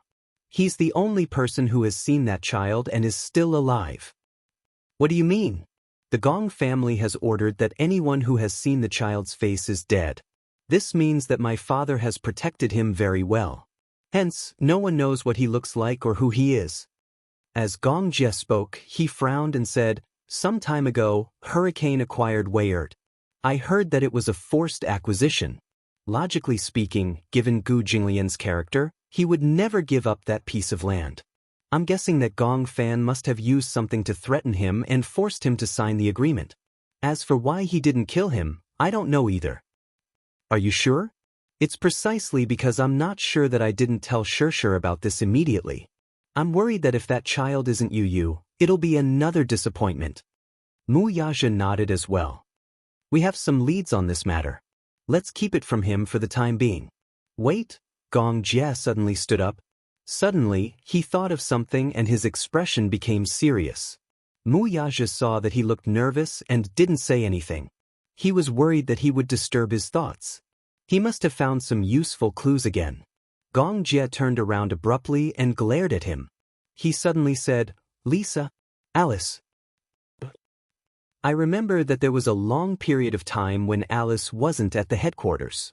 After Yu went missing, there was no news of her at the headquarters. I don't know where she went. If Yu was really brought back to the Gong family by father, then he must have been injured. Plus, his body needs to be nursed back to health, so he must need someone with great medical skills to look after him at all times. "Alice is a doctor?" "Yes, she's a medical prodigy from Hurricane." "Who is Lisa?" "She used to work for me, but I sent her to Yu to be Yu's personal bodyguard. I haven't seen her in a long time." Mu Yaja said, "If we find Alice and Lisa, we might be able to get some clues. I can't find any traces of Lisa, but Alice is in Hurricane now. If I go back and ask her, I might be able to get some information." Mu Yaja nodded. Gong Jie left the capital. He took a private jet and rushed back to Hurricane's headquarters overnight. Gong Xiaoying wasn't on the island. He found Alice. When he saw her, she was researching medicine in the laboratory. Alice was surprised to see him back. "Why are you back?" Gong Jie smiled and said, "I wanted to have a drink with you." "Why are you busy?" Chapter 3567. In the pub. When Gong Jie took out the red wine that he had kept for many years, Alice could not help but feel flattered. "I see that you've been hiding these wines well. Why are you willing to take them out to drink now?" Gong Jie smiled and filled her glass. Alice smiled and took a sip from the wine glass. Her mouth was filled with its mellow fragrance. "You didn't come back in such a hurry just to have a drink with me, did you?" Alice teased. "Don't tell me you came back because you missed me?" Gong Jie was used to her teasing, but now, he was not in the mood to chat with her. He said bluntly, "I came back to ask you something." "Okay, go ahead. I'll answer whatever you ask." As Alice spoke, she sipped the rim of her glass and sized him up. Gong Jie went straight to the point. "Some time ago, you disappeared for a long time. No one knows where you went." Alice's hand that was holding the wine glass suddenly paused as her gaze froze. Gong Jie looked into her eyes seriously and said word by word, "You would never leave the headquarters for no reason. There must be something special, and you had to hide this from everyone. Where did you go?" Alice did not speak. "You can't say?" Gong Jie narrowed his eyes and asked again, "Then let me ask you another question. Gong Fan, who is this child?" Alice's fingers that were holding the wine glass stiffened. Gong Jie observed the change in her expression and her stiff knuckles and understood what was going on. Alice asked, "Gong Fan? Why are you suddenly asking about him? No one in Hurricane knows about this child's background." "You know, Alice, you know that the mouth can lie but the eyes can't." Gong Jie said expressionlessly, "At this point, are you still trying to hide it from me? If I wasn't confident, I wouldn't have come looking for you. Since I found you, I'm 90% sure that Gong Fan is Yun Tianyu, am I right?" Alice suddenly stopped talking. She said with a pale face, "I don't know anything. Do you really not know anything, or is it because father told you to keep it a secret?" Alice was speechless. Her feelings told her that she could not lie to Gong Jie. However, her rationality reminded her that she had to keep this a secret. However, he also felt heartache. For Yu and at the same time, for Gong Jie. Alice put down her wine cup and suddenly said, Gong Jie, as a friend, can I remind you to persuade your sister to return to the Gong family and acknowledge her father? Blood is thicker than water and is connected by blood. How can a biological daughter not acknowledge her father? Gong Jie narrowed his eyes, his expression a little gloomy. Alice, are you implying that father hid you as a punishment for sister? Alice looked away in a panic. I didn't say that. Gong Jie suddenly grabbed her chin and forced her to look at him. Alice, look into my eyes. Alice looked up at him. Gong Jie said word by word, Alice, if you lie to me in the slightest, you'll regret it. Gong Jie, do you know that we've been looking for you like crazy? Chapter 3568. Alice hurriedly said, Gong Jie, calm down. How can I calm down? Gong Jie retorted angrily. If you tell me that because my sister didn't acknowledge him because of this matter, you hid you by your side as a punishment, that's simply unreasonable. Things aren't what you think. Alice also stood up and said agitatedly, there's no punishment or targeting. It's just that, Gong Jie stared at her. Alice, you've never been a mother before. You don't know what the pain of losing a child means. Alice stared at Gong Jie with her mouth agape. Suddenly she felt a sharp pain in her heart. She clenched her fists and suddenly said self-deprecatingly, I'm afraid I won't have the chance to be a mother in this lifetime. However, that doesn't mean that I can't understand how it feels to be a mother. Gong Jie was also stunned. He knew that his unintentional words had hurt her. Alice was infertile. Before she came to Hurricane, she was an ordinary doctor. In order to research a vaccine, she did not hesitate to use herself as an experimental subject. She did not expect that the experiment would fail and the virus would backfire. She was infected with the virus and was finally out of danger after a few days and nights of emergency treatment. Because of this, she was expelled from the hospital. Because of the virus, she was infertile for the rest of her life. This almost became a thorn in her heart. I'm sorry. It's okay. It has nothing to do with you. She must have thought of the fact that she was infertile. Gong Jie did not mean that in his words. Gong Jie sighed. Forget it. Since you don't want to say it, then forget it. He was about to leave when Alice suddenly spoke. I'm curious. How did you suspect that Gong Fan is Yun Tianyu? Gong Jie paused in his steps and turned around with a smile. Direct and accurate. Combining the clues, Gong Fan's identity was indeed very suspicious. Alice said, sit. Hearing this, Gong Jie did not say much and just sat down on a chair. Just as he sat down, Alice suddenly asked curiously, don't you suspect that Gong Fan is Yun Tianyu? Why didn't he go back and look for you guys? I still can't explain this matter to this day. Could it be amnesia? Alice smiled and picked up the goblet. She drank the wine in the goblet in one gulp and finally decided to be frank. Perhaps it was the man's words that had finally touched her. The pain of losing a child, as a woman herself, she could not bear to see her flesh and blood being separated from her. Alice said, You didn't lose her memory.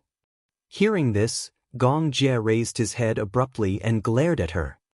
So, you admit that Gong Fan is Yun Tianyu? Yes. Alice nodded frankly. Gong Jie, you're so smart. You already have the answer in your heart. You asked me because you trust me. After so many years of friendship, I can't let you down. Gong Jie did not know whether to be happy or worried when he heard this. He was happy that Yu was still alive. What Alice said must be true. No matter what, it was a blessing in disguise that he was still alive. However, he was worried that Yu had become like this, which made him extremely heartbroken. Just the fact that he had accepted the name Gong Fan was puzzling. He has already forgotten about you.